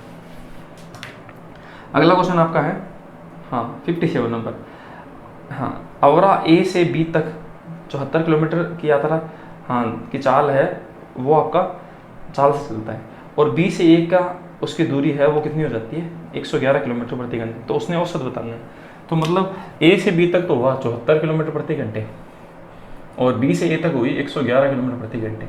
तो इसका मतलब ऐसा है कि हम जो फॉर्मूला होता है वो क्या होता है, वो होता है इस तरह से। ठीक है, वो होता है 2xy/x + y, इस तरह से औसत चाल का फॉर्मूला होता है। ठीक है, पर मैं आपको ऐसा नहीं कहकर आपको ऐसे बताऊंगा कि आप इनका क्या है कि एलसीएम मान के क्वेश्चन कर लें, ज़्यादा सही रहेगा। आप इस चीज़ को ऐसे कर सकते हैं, 2 × 74 × 111/111 + 74, एक तरीका तो ये होगा। ठीक है, पर अगर ज़्यादा इसमें आ जाए तो हम इस फॉर्मूले को यूज़ नहीं कर पाएंगे, इस वजह से आपको एक दूसरा तरीका बताता हूँ। फॉर्मूला तो देखो आपको आता ही होगा। तो देखो इसको हम 37 × 2 बोल सकते हैं, और ये 37 का पढ़ा 3 बार। ठीक है, तो इनका हम क्या करते हैं, दूरी एक ऐसे मान लेते हैं जो इनमें दोनों का भाग जाए। तो 37 × क्या मान लें 6, उसमें 37 × 2 का भी जाएगा, इसका भी जाएगा। अब आप इस स्पीड से पार करोगे तो कितना घंटा लगेगा, 3 घंटा, और इससे अगर आप पार करोगे कितना घंटे लगेगा, 2 घंटा। तो एक बार तो आप आए और एक बार गए। तो एक बात बताएं, 37 × 6 ये दूरी 2 बार नहीं हो गई क्या, तो इसे 2 गुना करेंगे, और आप 3 और 2 कितने घंटे लगेंगे, आपको 5 घंटे। इसमें 5 का भाग देना है, और जो भी क्वेश्चन का जवाब आएगा वो सही जवाब है। ठीक है, इसको इससे मल्टीप्लाई करेंगे तो देखो आप बताएं, 37 का अगर हम 3 गुना करते हैं तो कितना आता है, वो आता है 111, और उसे हम 37 का 3 गुना करेंगे तो आएगा 111 आएगा। इसमें 4 गुना और कर देंगे तो कितना आएगा, वो 444, उसमें 5 का भाग देंगे। तो किसी भी चीज़ में 5 का भाग देने की वजह से 2 से गुना कर दो, 2 से गुना करने पर इतना आएगा, और उस पॉइंट लगा दो, ये 88.8 किलोमीटर प्रति घंटे क्वेश्चन का सही जवाब होगा। ठीक है, उससे कैलकुलेशन ज़्यादा बन रही है, इससे कैलकुलेशन कम बन रही है, इस वजह से मैंने ऐसे किया। ठीक है, अगला क्वेश्चन देखते हैं 58 नंबर, वो आपकी इच्छा है, आप कैसे भी कर सकते हैं, है ना। इसमें कैलकुलेशन देखो, जितने भी क्वेश्चन आपसे रेशियो के बाद में पूछ रहा है ना, बोर्ड मार्क्स के क्वेश्चन में भी कैलकुलेशन थी, तो इनमें कैलकुलेशन की वजह से लोगों से पेपर नहीं हुआ CBD 2 का, है ना। बाकी का ऐसा कुछ भी नहीं है कि कोई पेपर टफ था, पेपर टफ बिल्कुल भी नहीं था। 58 नंबर जो क्वेश्चन है, कंसेप्ट तो वही है, नए कंसेप्ट से कोई क्वेश्चन आया नहीं। एक व्यक्ति 50 किलोमीटर प्रति घंटे और k किलोमीटर प्रति घंटे, 50 किलोमीटर प्रति घंटे, k किलोमीटर प्रति घंटे, ये नहीं बता रखा, और 25 किलोमीटर प्रति घंटे की चाल से 250 किलोमीटर, किसी 250 किलोमीटर की यात्रा, अगला 120 किलोमीटर, और उससे अगला 50 किलोमीटर की दूरी है तय करती है। पूरी यात्रा के दौरान औसत चाल कितनी होती है, औसत चाल इसने बताया, औसत जो आपकी एवरेज स्पीड है ना, वो हो गई कितनी, 42 किलोमीटर प्रति घंटे। तो हमें बताना ये जो है वो कितना होगा। ठीक है, अब दोस्तों देखो, पहली बात तो यहाँ पर पूरा मान आ रहा है, इसमें इसका भाग देंगे तो कितने घंटे लगेंगे, इसमें इसका भाग देने पर कितने घंटे लगेंगे? 5 घंटे। इसमें इसका भाग देने पर हमें पता नहीं, इसमें इसका भाग देने पर कितने घंटे? 2 घंटे लगेंगे। अब देखो औसत चाल क्या होता है? औसत चाल होती है कुल दूरी, कुल दूरी बटे कुल समय, कुल समय। अब आप ही बताएं कुल दूरी कितनी होगी टोटल? इसमें जोड़ेंगे तो कितना? ये हो गया 420 किलोमीटर। और समय हमें हमें ये नहीं पता, ठीक है, तो हम इसे बोल देते हैं 7 + t, ये टाइम बोल देते हैं, बराबर कितना आना चाहिए? औसत चाल हमें 42 दे रखी है, ये इससे कट गया तो आया 10, तो हम इसे बोल सकते हैं 10 = 7 + t। तो t बराबर क्या हो गया दोस्तों? 3 हो गया। इसका मतलब यहाँ पर 3 घंटे आएंगे। अब आप बताएं यहाँ पर 3 घंटे कैसे आएंगे? इसमें किसका भाग देंगे? 3 घंटे, यहाँ पर हम लिखेंगे 40 किलोमीटर, इसमें इसका भाग देंगे तभी 3 आएगा। तो 40 किलोमीटर प्रति घंटे इस क्वेश्चन का सही जवाब होगा, ठीक है। तो ये क्वेश्चन का सही जवाब है। 59 नंबर क्वेश्चन को देखते हैं, है। तो औसत स्पीड का एक अच्छा क्वेश्चन पूछा हुआ था, रिवर्स क्वेश्चन है, कंसेप्ट वही है, कैलकुलेशन ज़्यादा। 59 नंबर क्वेश्चन। 59 नंबर को हम ऐसे ही कर लेंगे। कोई व्यक्ति अपनी सामान्य चाल के 7/8 से चलता है, तो 7 और 8 ऐसे है, 7/8 से, तो 20 मिनट देरी से पहुंचता है। तो आप सीधा इसे 20 से गुना करो, 140 मिनट और 160 मिनट। अब आप बताएं इसमें सामान्य समय तो ये है, और जो ज़्यादा वाला समय है वो देरी वाला है ना। तो जो हमें पूछे वो बता देंगे। इसने पूछा सामान्य समय ज्ञात कीजिए, ये सामान्य है, देरी वाला ये है, तो 140 क्वेश्चन का सही जवाब होगा। इसमें तो कंफ्यूज नहीं होना, आपको मल्टीप्लाई करना है। और जो ज़्यादा है वो लेट वाला समय, कॉमन सी बात है, ज़्यादा समय होता है वो लेट ही हो जाता है, ठीक बात है। हमें देरी वाला समय पूछे तो ये होगा, सामान्य समय पूछे तो ये आंसर होगा। अगला क्वेश्चन भी ऐसा ही है, 60 नंबर, 59 के बाद में, हाँ 61 नंबर क्वेश्चन है वो। पहले 60 नंबर क्वेश्चन करते हैं, ठीक है, ट्रेन का क्वेश्चन आ गया बीच में। तो 60 नंबर क्वेश्चन, 54 किलोमीटर प्रति घंटे की चाल से, 54 किलोमीटर प्रति घंटे की चाल से 450 मीटर लंबी रेलगाड़ी एक व्यक्ति को कितने समय में पार करेगी, ठीक है। तो वही दूरी बट्टे चाल वाला फॉर्मूला होगा। इसको हम पहले कन्वर्ट करेंगे मीटर प्रति घंटे में, क्योंकि ये मीटर में है, तो इसे हम 5/18 से गुना करेंगे। 3 5 कितना? 15 मीटर प्रति सेकेंड, मतलब इसकी स्पीड 15 मीटर 1 सेकेंड में होगी। अब किसी व्यक्ति को पार करेगा, मतलब अपनी दूरी को पार करेगी ट्रेन, तभी तो उसे पीछे छुड़ा पाएगी। तो इसमें इसका भाग देंगे 450/15, तो कितना आंसर आएगा? 30 सेकेंड। और ये क्वेश्चन सही है, 30 सेकेंड में उस आदमी को पार कर देगी, ठीक है। 61 नंबर क्वेश्चन दोस्तों इसी चीज़ है, तो उसे हम देखते हैं, ठीक है। तो मैं इसे मिटाकर 61 नंबर जो क्वेश्चन है उसे लिखता हूँ।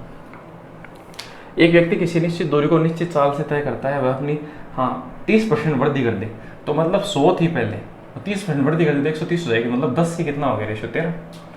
तो वो 15 मिनट का समय क्या होता है? कम लगता है। तो देखो आप बताएं इनमें कितना कम लग रहा है समय? 3 का, और वो 15 के बराबर है, 15 3 के बराबर, 10 के बराबर या 13 के बराबर, क्या होगा? मल्टीप्लाई करते हैं, 5 का 10 से गुना 50, और 5 का 13 से गुना 65, ठीक है। अब आप बताएं, देखो इसमें से एक तो 65 मिनट है और एक है 50 मिनट। अब क्वेश्चन क्या पूछ रहा है? उसके द्वारा तय की गई दूरी में लिया गया समय याद कीजिए मूल चाल से। मूल चाल मतलब सामान्य चाल से, तो सामान्य चाल से देखो उसने स्पीड बढ़ाई है, तो स्पीड बढ़ाई है, तो आप बताएं इसमें सामान्य चाल से स्पीड बढ़ाई है, तो इसका मतलब फिर समय ये वाला 65 मिनट है, ये है वो आपका क्या है कि उस समय से होगा, क्योंकि ये जो यहाँ पर जो रेशियो आए हैं वो किसके हैं? वो आपके हैं, किसके? वो आपके, हाँ यहाँ पर है, हाँ चाल की, ये चाल के रेशियो दोस्तों। तो समय का जो रेशियो आएंगे ना वो उलट जाएंगे, तो 65 मिनट तो यहाँ लगेगी और 50 मिनट है वो यहाँ लगेगा, इस तरह से चीज़ बनेगी। 65 मिनट इसमें लगी हुई है सामान्य चाल से, ये सामान्य चाल है, तो इसका मतलब 60 मिनट प्लस 5 मिनट, तो आप बोल सकते हैं 1 घंटे और 5 मिनट इस क्वेश्चन का क्या होगा? सही जवाब होगा, क्योंकि चाल समय का रेशियो उल्टा पुल्टा होता है इस वजह से, ठीक है। अगला क्वेश्चन है वो आपका औसत का है, तो मैं बता देता हूँ औसत से कितने क्वेश्चन पूछे हुए हैं। तो दोस्तों औसत से आपके 5 क्वेश्चन पूछे हुए हैं, ठीक है। उन 5 क्वेश्चन का जो हम सॉल्यूशन है वो पहले देखते हैं, उसके बाद में आगे बढ़ेंगे, ठीक है। अगले क्वेश्चन का सॉल्यूशन करेंगे। अब दोस्तों 62 से जो आपके क्वेश्चन हैं वो आपके एवरेज के हैं, ठीक है। 62 से 66 तक 5 जो क्वेश्चन आपके एवरेज से पूछे हुए, ठीक है। उन 5 क्वेश्चनों को हम डिस्कस करते हैं। आपका रेलवे एनटीपीसी सीबीडी 2 के जो एग्जाम में पूछे हुए क्वेश्चन है, ठीक है। 25 संख्याओं का औसत हमें दे रखा है। पहली 10 का औसत 47, पहली 10 संख्याएं हैं उनका तो 87 एवरेज है, ये आपका एवरेज है, ये आपकी संख्या है, ठीक है। और अंतिम 12 का हमें दे रखा है कितना? 49। अब टोटल 12 और 10 कितना हो गया? 22। तो इसका मतलब कितनी संख्या बच गई? 3। और इन सब 25 का कितना बता रखा है? इन सभी 25 संख्याओं का हमें बता रखा है, इन 25 संख्याओं का हमें बता रखा है 48.2। ठीक है, अब हमें बताना है, ठीक है, तो 58, 69 और शेष संख्याओं का औसत। शेष मतलब ये जो तीन संख्या है, ये तीन संख्या, ठीक है, इसका, ठीक है, हमें नहीं पता एवरेज है कितना, अभी तो एवरेज ज्ञात करेंगे पहले तो, और उसके बाद में 58 और प्लस एक है 69, ठीक है, इसके साथ में हमें क्या दिया, तीन संख्याओं के साथ में ये दो संख्या आपकी 58 और कौन सी देती, 58 और एक संख्या हमें कौन सी देती। तो इन तीन और दो कितनी संख्या हो गई, 5 संख्याओं का हमें क्या बताना है दोस्तों, औसत बताना है, ठीक है। तो पहले हम तीन का लिख आते हैं, तो हम तीन का एवरेज किस तरह से ज्ञात करेंगे, 48.2 है। हमने 25 लोगों को ऐसा कहा आप 48.2 लेके आए, ठीक है, पर ये जो लोग हैं वो आप कितने लेके आए, ये 47 लेके आए, कितना कम लेके आए, ये 1.2 कम लेके आए, ठीक है, 1.2 ऐसे कितने लोग हैं, 10 लोग हैं, तो इसका मतलब हमारे पास कितना कम है, हमारे पास 12 कम है, सही बात है। इनको हमने कहा, तो इन्होंने 48.2 के लिए कहा, ये 0.8 ज़्यादा लेके आए, 0.8 को हम किससे मल्टीप्लाई करें, 12 से, 12 लोग हैं तो 9.6 अपने पास ज़्यादा है, तो 12 कम और 9.6 ज़्यादा है, इसका मतलब कितना कम पड़ रहा है, इसका मतलब हम ऐसा कह सकते हैं 2.4 हमारे पास कम है। और ये 2.4 अगर हम तीन लोगों में बांट दें तो हम ऐसा कहेंगे प्रत्येक व्यक्ति को कितना और लेके आना पड़ेगा, हम ऐसा बोलेंगे 0.8 है वो प्रत्येक व्यक्ति को और लेके आना पड़ेगा, ठीक है, तभी तो 8 3 24 हो पाएगा, ठीक है। तो इसका मतलब ऐसा है कि 48.2 तो उनको लेके आना पड़ेगा और इनमें 8 और जोड़ देते हैं 0.8, तो ये कितना बन जाएगा, ये बन जाएगा 49। इसका मतलब इन तीन संख्याओं का औसत 49 होगा, इन तीन लोगों को 49 लेके आना पड़ेगा, ठीक है। अब हम इस क्वेश्चन को किस तरह से करते हैं, तीन संख्याओं का औसत 49 है, ठीक है, तो आप बताएं, देखो तीन संख्याओं का औसत 49 है, तो इसका मतलब उन तीनों का योग कितना होगा, तो 49 को 3 से गुणा करेंगे तो 150 में से 3 घटा देंगे तो कितना है, 150 में से 3 घटा देंगे 147, ये इनका मल्टीप्लाई आएगा 58 प्लस क्या 59, और इसमें किसका भाग दे देंगे, ये दो संख्या है तो 3 और 2 किसका भाग दे देंगे 5 का, और ये अपने क्वेश्चन का सही जवाब होगा, ठीक है। तो इसमें 5 का भाग देते हैं, तो इसमें दोस्तों देखो आप इन सबको जोड़ेंगे तो कितना बनेगा, हम इनको ऐसे बोल देते हैं, ये है 150, ये है 50, 200, ये हो गया 250, ठीक है। इसके पास 3 कम थे, इससे उधार ले लेते हैं तो ये 5 बन गया, 9 और 5 कितना हो गया 14, 14 और 250 कितना हो गया 264/5। इसको 5 को देखो हम क्या करते हैं, कोई भी संख्या को हम 5 से भाग देते हैं, उसके बजाय 2 से मल्टीप्लाई कर देते हैं, ठीक है, ज़्यादा सही रहेगा। तो ये कितना रहेगा, हाँ तो दोस्तों, हाँ 14 दोस्तों 59 है, 59 की जगह 69 है, ठीक है, तो इसे आप थोड़ा सा सही कर लेना। अब 69 अगर इसमें हम जोड़ेंगे तो ये चीज़ है वो इस तरह से बनेगी, तो 274 ये बनेगा, ठीक है। अब हम क्या करेंगे, इसका 5 का भाग देंगे तो अपने पास आंसर आएगा 54.8, ये अपने क्वेश्चन का दोस्तों क्या होगा, सही जवाब होगा, ठीक है। तो इस तरह से हम क्वेश्चन का जवाब जल्दी दे सकते हैं। अगला जो दोस्तों 63 नंबर उसे देखते हैं, रेणु के प्राप्तांक गलती से 9 की जगह 99 अंकित हो गए, 9 की जगह हो कितना गया 99, तो हमें सुधार करना होगा, कितना सुधार करना होगा, हमें 90 की कमी करनी होगी, क्योंकि 9 की जगह 99 तो हमें 90 कम करना होगा, तभी तो 9 वापस बन पाया। इस गलती के कारण कक्षा के औसत प्राप्तांक में वास्तविक औसत से कितना आपका 2.25 अधिक हो गया, तो कक्षा के छात्रों की संख्या कितनी है, तो जो कमी हम सुधार करेंगे उसमें हम किसका भाग देंगे, संख्या का, छात्रों की, तो उससे कितनी कमी ज़्यादा वृद्धि होगी 2.25 की, यही अपने क्वेश्चन का सही जवाब है।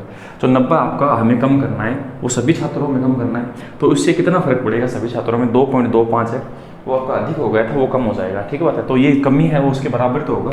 अब इसे हम सोल्व कर देते हैं, ये पॉइंट हटा के नीचे क्या लिखेंगे 100, ठीक है, इसे 9 से काटते हैं 25, 9 225, ये 0 है यहाँ पर आ जाएगा, ठीक है, और ये इससे कटेगा 40, तो हम ऐसे बोल सकते हैं वो संख्या कितनी होगी 40 क्वेश्चन है दोस्तों सही जवाब है, ठीक है, बहुत आसान सी कैलकुलेशन थी। अगला 64 नंबर जो क्वेश्चन है उसे देखते हैं, है ना, ये वाला क्वेश्चन थोड़ा आसान ही था, इतना कोई पेचीदा नहीं था।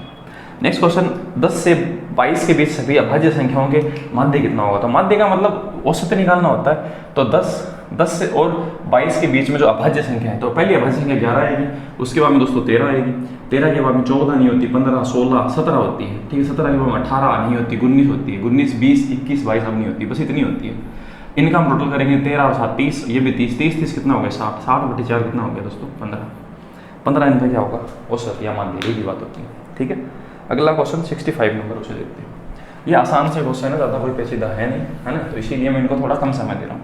अगला क्वेश्चन, यदि 16 25 13 26 और 15 का औसत के है, इन सब का औसत क्या है के, 16 25 13 26 15 इनका औसत के है, हमें बताना है 2k, हमें बताना है 2k प्लस क्या, ये क्या हुआ, तो पहले ये की जरूरत पड़ेगी, तो हम इनका औसत दोस्तों कुछ भी मान लेते हैं अपनी मर्जी से, तो हम ऐसा मान लेते हैं, देखो या तो आप टोटल करें, इनका भाग दें 1 2 3 4 5 का भाग दें, एक तरीका तो ये होता है। दूसरा तरीका क्या होता है, मैं 20 से औसत मानता हूँ, ये 4 कम है, ये 5 ज़्यादा है, तो हमारे पास 4 कम और 5 ज़्यादा, तो हम ऐसा कह सकते हैं 1 ज़्यादा है अपने पास अभी तक, ठीक है, ये 7 कम है, तो 7 कम और 1 ज़्यादा मतलब 6 आपके पास कम है, ठीक है। 6 ये 6 ज़्यादा है, तो 6 कम ज़्यादा से एडजस्ट हो गया। ये कितना कम है 20 से 5 आपका कम है। तो हम ऐसे कह सकते हैं 20 जब हमने औसत माना तो हमारे पास 5 कम आए, 1 2 3 4 5 पर 5 संख्याओं में, तो हम प्रत्येक संख्या में से एक एक कम करें तो 5 कम हो जाएगा, तो इसका मतलब औसत अपने पास 19 है, ठीक है। ये औसत आएगा, आप वैसे भी करेंगे तो भी 19 दूनी 38, 38 प्लस 11 है, ये 49 बन गया। 49 किसका रूट होता है 7 का, और ये अपने क्वेश्चन का सही जवाब है, ठीक है। 66 नंबर जो क्वेश्चन है उसे देखते हैं, इसे मिटा देते हैं। तो इस तरह से ये क्वेश्चन है वो आपके सॉल्व हो रहे हैं। अगला जो क्वेश्चन है, ठीक है। अब दोस्तों आप एडवांस मैथ्स की जो प्ले लिस्ट देखना चाहते हैं तो हमारे चैनल पे पूरी प्ले लिस्ट है एडवांस मैथ्स की, है ना। एक 1130 क्वेश्चन होगी। अगर आपको इनकी पीडीएफ की नीड है तो आप डिस्क्रिप्शन में लिंक होगा, वो पीडीएफ भी जाकर डाउनलोड कर सकते हैं, ठीक है। अगला जो क्वेश्चन है 66 नंबर है, उसे हम देखते हैं। तो 66 नंबर क्वेश्चन में 30 संख्याओं का औसत 55 है, 30 संख्याओं का औसत 55 है, ये नंबर है और ये एवरेज है उनका। और पहली 15 का, ठीक है, पहली 15 का कितना है, पहली 15 का 51 है। उसके बाद में अंतिम 12 का, लास्ट 12 जो है उनका है 56। तो 12 और 15 कितनी हो गई 27। तो इसका मतलब कितनी संख्या बची दोस्तों, 3 संख्या बची, 3 संख्या अपने पास बच गई, उनका हमें औसत पहली बात तो ज्ञात करना होगा, ठीक है। फिर उसके बाद में इसने सेम ही क्वेश्चन देखो 68, 74 और शेष 3 संख्या होगा, मतलब 68, 74 और जो ये 3 संख्या है ना, 3 संख्या है 68, 74 और ये 3 जो आपकी संख्या है, ठीक है। इन पांचों का 2 संख्या तो ये होगी और 3 ये होगी, तो इन पांचों संख्याओं का जो एवरेज होगा ना वो हमें बताना है क्या होगा इन सभी संख्याओं का, ठीक है। तो उसे हम देखते हैं। अब देखो इसको किस तरह से हम ज्ञात करेंगे, उसी तरीके से देखो हमें 30 लोगों को 55 रुपये लाने के लिए कहा, ये 4 रुपये कम लेके आए, कितने लोग हैं 15, तो 15 4 कितने कम हो गए अपने पास 60 रुपये अपने पास कम हो गए, ठीक है। इनको कहा कि आपको 55 लेके आना है, ये 56 ले गए, एक ज़्यादा लेके आए, तो 12 को 1 से गुणा करेंगे तो इनके पास 12 ज़्यादा है, तो इसका मतलब 60 कम और 12 ज़्यादा का मतलब होगा 48 अपने पास कम है। तो 48 3 लोगों में अगर हम बांटें तो हम ऐसा करेंगे प्रत्येक के हिस्से में 16 आएगा, ठीक बात। इसका मतलब ऐसा है कि 55 अगर 16 में से घटा दिया जाता है, 55 को 16 में से घटा दिया जाता है, 55 माइनस 16, तो इसका मतलब वो कितना बचेगा, ठीक है। तो हम देखते हैं, तो इसका मतलब 16 वो आपका जो कम है वो क्या करना होगा, इन 3 लोगों को लेके आना पड़ेगा। 48 जो आपका कम है, प्रत्येक व्यक्ति को 16 आपका क्या है कि कम पड़ रहा है, तो वो इनको एडजस्ट करना पड़ेगा, तो 16 इनको ज़्यादा लेके आना पड़ेगा। इसका मतलब इसको हम जोड़ देते हैं, 16 जोड़ने पे कितना बनेगा 71। इसका मतलब ये 3 संख्याओं का जो औसत है वो कितना आएगा यहाँ पर 71 आएगा, ठीक है। आप वैसे भी याद कर सकते हैं। अब देखो 3 संख्याओं का औसत 71 है, ठीक है। बाकी की एक संख्या ये है, ठीक है, एक संख्या ये है और एक संख्या ये, टोटल कितनी संख्या हो गई 5, इनका औसत बताना है। तो इसमें भी हम क्या मान लेते हैं, औसत को 70 मान लेते हैं, मैं 70 मान लेता हूँ। इन्होंने क्या काम किया, इस एक संख्या है 2 कम लेके आई, एक संख्या है तो 2 कम है अपने पास। ये कितने ज़्यादा है 4 ज़्यादा है, ये कितनी ज़्यादा है 1 ज़्यादा है, और कितनी संख्या है 3, तो 3 को 1 से गुणा करेंगे 3 ज़्यादा है। तो देखो 4 और 3 7, 7 में से 2 घटाएंगे तो अपने पास 5 क्या है ज़्यादा है, ठीक है। और कितनी संख्या पर है 5 संख्याओं पर, तो 5 का भाग देने पर प्रत्येक संख्या में 1 ज़्यादा आएगा। इसका मतलब 70 की जगह कितना होगा एवरेज 71, और ये क्वेश्चन का सही जवाब है, ठीक है। तो इस तरह से हम इस क्वेश्चन को जल्दी कर सकते हैं। अगला जो क्वेश्चन है दोस्तों 67 से, तो 67 से जो क्वेश्चन है 68, 2 क्वेश्चन आपके एज के पूछे हैं, आयु के, ठीक है, उनको हम डिस्कस करते हैं। औसत के क्वेश्चन में थोड़ी कैलकुलेशन थी, मैं आपको देखो अभी भी यही बोल रहा हूँ, जो आपका एनटीपीसी सीबीटी आगे के जो एग्जाम की तैयारी कर रहे हैं आपको क्या करना होगा, यही सेम क्वेश्चन है। ये देखो टीसीएस बोर्ड ने पूछे हैं, ठीक है। टीसीएस बोर्ड ही एसएससी का पेपर करवाती है, +2 का सीजीएल का भाई। अब आप जाकर देख लें एसएससी सीजीएल के अंदर जो आपके ये जो एवरेज के अभी हमने क्वेश्चन देखे सेम टू सेम क्वेश्चन है उसमें पूछे हुए, ठीक है।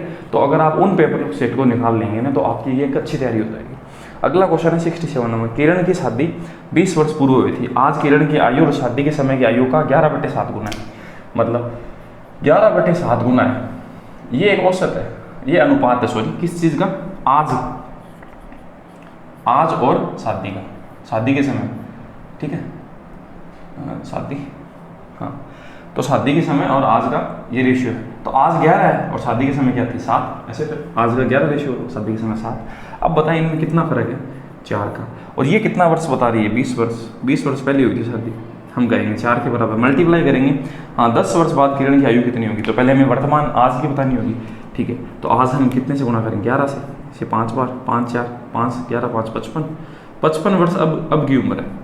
अब हमें बताना है 10 वर्ष बाद की, तो 10 वर्ष इसमें और जोड़ देते हैं, 10 वर्ष बाद कितने वर्ष की हो जाएगी 65 वर्ष की, बूढ़ी हो जाएगी एकदम, ठीक है। तो अपना जो आंसर है वो होगा ये वाला। अब 10 वर्ष बाद का हम कैसे बता सकते हैं, वैसे देखा जाए तो बीच में मर गई तो ये है ना। अगला जो क्वेश्चन है उसे देखेंगे 68 नंबर 5 वर्ष पूर्व पिता और पुत्र की आयु का अनुपात 7:2 है। ठीक है, तो ये जो 5 वर्ष पहले का है, 5 वर्ष पहले, ठीक है, क्रॉस प्रोडक्ट मेथड से हम इस चीज़ को करेंगे 7:2। पिता बड़ा होता है तो लिखने की क्या जरूरत है, पिता और पुत्र। ठीक है, फिर भी अगर आप लिखना चाहते हैं ये फादर है ये सन है। ठीक है, उसके बाद में ऐसा कहा पिता और पुत्र की आयु का अनुपात है वो 5 वर्ष के बाद, 5 वर्ष पहले था और 5 वर्ष बाद रेशियो क्या हो गया, ये हो गया 9:4। तो इसका मतलब वैसे देखा जाए तो इन अनुपातों में कितना वर्ष का फर्क हो गया, 10 वर्ष हो गया ना। 5 वर्ष कोई चीज़ पहले और 5 वर्ष बाद, तो 10 वर्ष का फर्क हो गया। और वैसे देखा जाए तो अनुपात में कितना फर्क है, देखो यहाँ पर 2 बढ़ रहा है, यहाँ पर भी कितना बढ़ रहा है 2। तो हम ऐसा कह सकते हैं 10 वर्ष 2 के बराबर। ये देखो 3 टाइप के क्वेश्चन होते हैं जिनमें या तो अंतर बराबर होता है या अंतर बराबर नहीं होता। ठीक है, या फिर ये जो समय है वो भी अलग अलग होता है। तो उन क्वेश्चनों को 3 तरीके से करते हैं। ठीक है, ये बहुत आसान सा क्वेश्चन था। तो आपको ऐसे बताना है कि पिता कितने वर्ष के बाद पिता की आयु पुत्र की आयु के 2 गुना होगी, ये हमें बताना है। तो पिता और पुत्र दोनों की जरूरत पड़ेगी हमें, तो हम इससे मल्टीप्लाई करते हैं 7 से और इस 2 से। तो इस 7 और 2 से जब जैसे हमने गुणा किया तो ये 5 वर्ष पहले की हमारी आयु आ जाएगी। तो हम देखते हैं कितना आएगा, 7 5 कितना 35 वर्ष और 5 दूनी 10 वर्ष। तो ये फादर और ये उसका बेटा, इन दोनों की आयु का इन रेशियो से हमने गुणा किया तो ये 5 वर्ष पहले का है। तो इसमें 5 वर्ष और जोड़ेंगे तो ये वर्तमान में बन जाएगा 40 वर्ष का और ये 15 वर्ष का।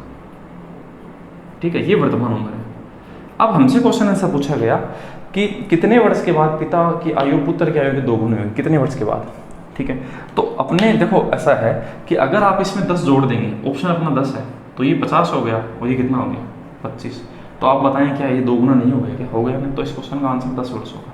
तो 10 वर्ष क्वेश्चन का सही जवाब है। ठीक है, हम ऑप्शन उठा लेंगे बाद में क्वेश्चन बनाने के बजाय। अगला जो क्वेश्चन है उसे हम देखते हैं 69 नंबर। देखो क्वेश्चन को दोस्तों आधा हम क्या है कि वैसे सॉल्व करें और फिर उसके बाद में क्वेश्चन के ऑप्शन उठाने ज़्यादा सही रहता है। ठीक है, नेक्स्ट जो क्वेश्चन 69 नंबर, एक विद्यालय में कक्षा में 5 6 और 7 में क्रमशः 360 520 और 276। ये क्वेश्चन दोस्तों किस चीज़ का है मैं बता देता हूँ। आपके लेसर में से के 5 क्वेश्चन पूछे हैं। आपका रेलवे जो एग्जाम है 2021 का CBT 1 में भी बहुत ज़्यादा क्वेश्चन, सबसे ज़्यादा क्वेश्चन है DI के बाद में वो LCMSF भी पूछे हैं। इसी वजह से मैं कह रहा हूँ LCMSF को ढंग से देख के जाना है आपको। 5 क्वेश्चन बहुत ज़्यादा होते हैं 3 पेपरों में। ठीक है, वैसे LCMSF को इतनी इंपॉर्टेंस देते नहीं है। 69 से 73 तक जो क्वेश्चन है 5 उनको देखते हैं। ये वाला क्वेश्चन ये HCF का क्वेश्चन है। तो 5वीं कक्षा में कितने छोरे हैं 360, 6ठी के अंदर है 520 और 7वीं के अंदर है 280। अब हमें ये बताना है कि इसमें क्या है कि ऐसी एक बस बतानी है आपको जिसमें ज़्यादा से ज़्यादा छोरे आ सके, अधिक से अधिक। तो ऐसी बस क्या होगी, तो HCF हाई। देखो HCF का मतलब वही होता है, H का मतलब हाई होता है।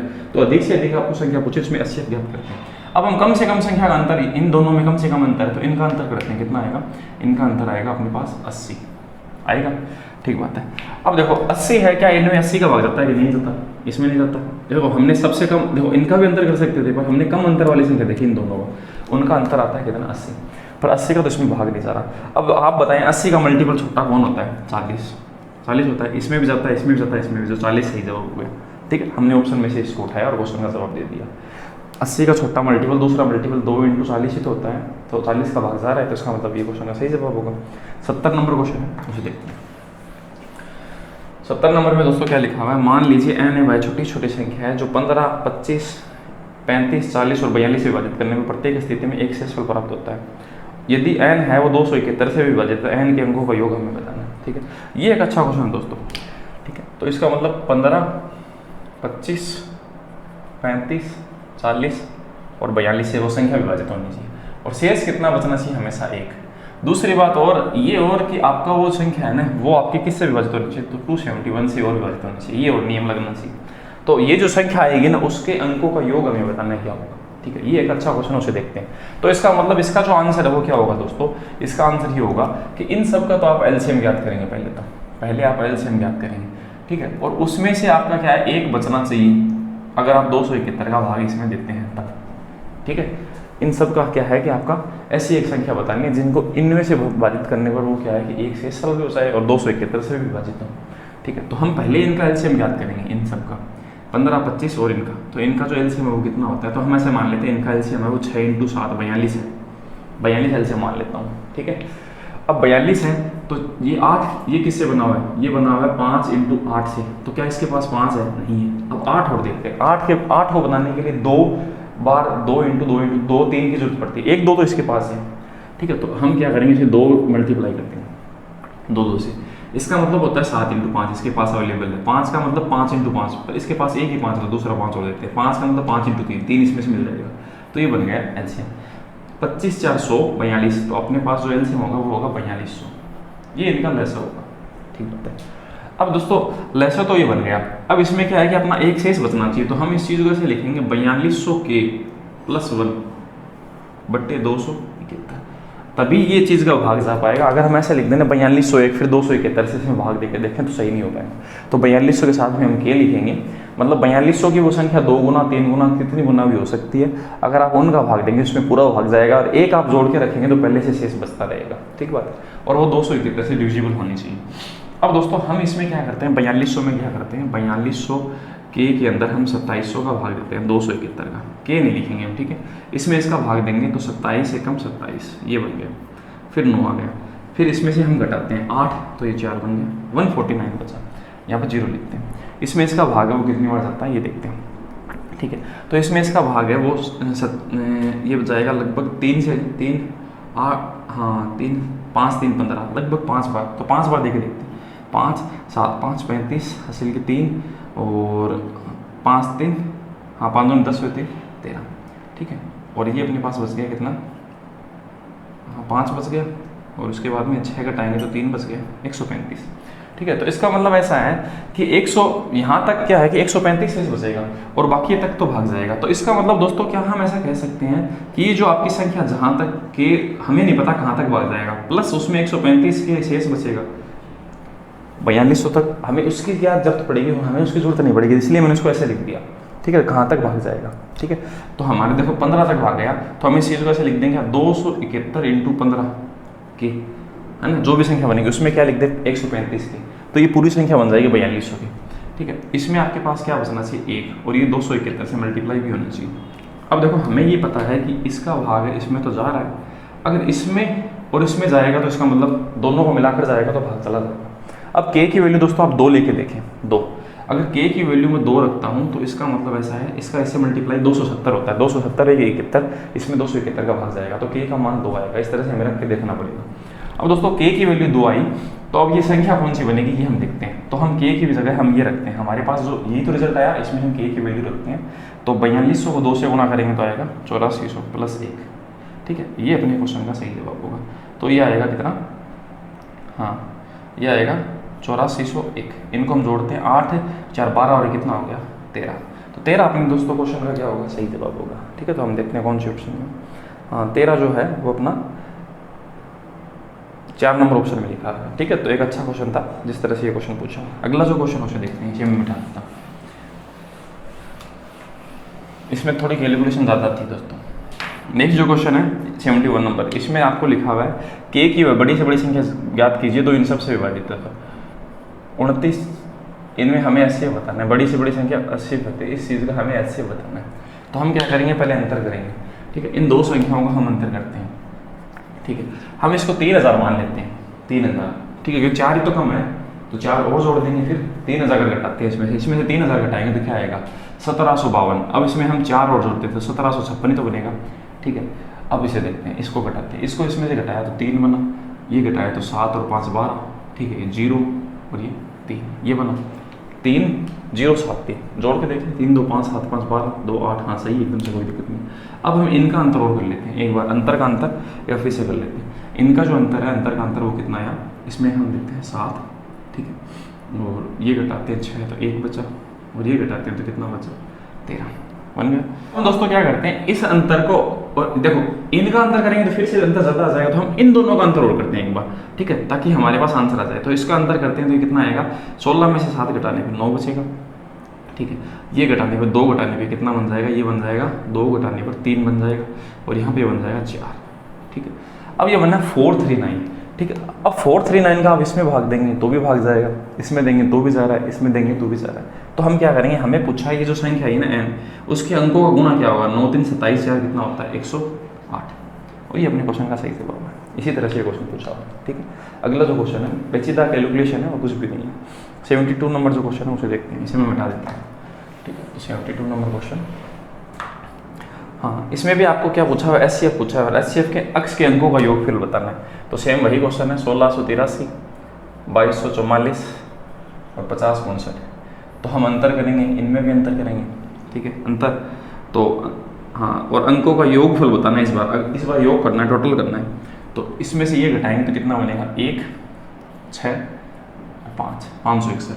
ठीक है, आगे इसमें से ये घटाते हैं तो क्या बनेगा, 5 तो एक बार बच जाएगा और 8 और ये बन गया 2 2800।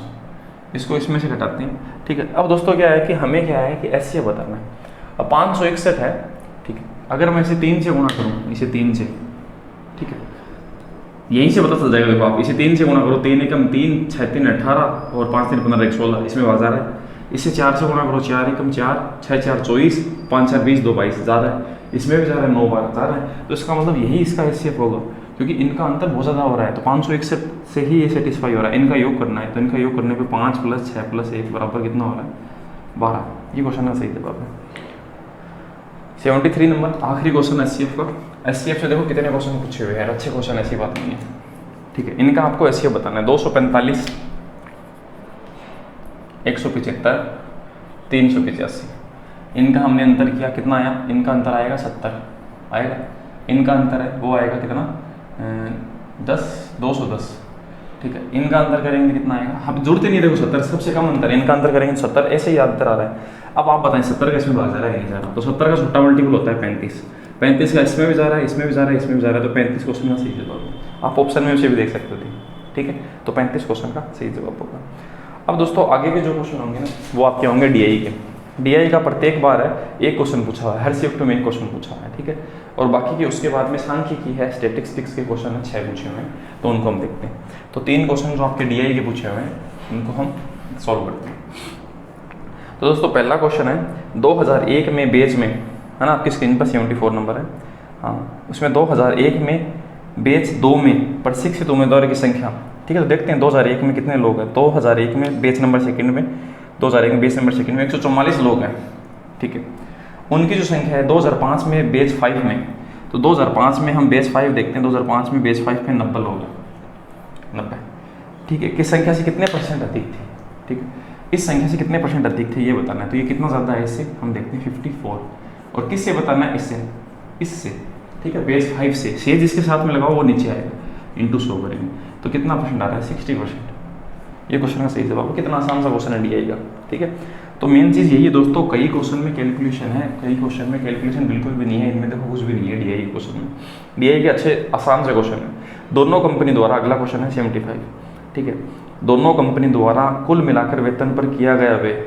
ठीक है, वेतन पर किया गया व्यय उनके द्वारा मिलाकर इंफ्रास्ट्रक्चर पे किया गया लगभग कितने % के बराबर, ये बताना है। ठीक है, तो हम ऐसे देखते हैं कि जो आपका दोनों कंपनी द्वारा मिलाकर वेतन पे कितना किया, तो सैलरी जो आपका है सैलरी, तो सैलरी पे इन्होंने कितना किया, देखो दोनों ने मिलाकर तो 51 ये है प्लस 4752।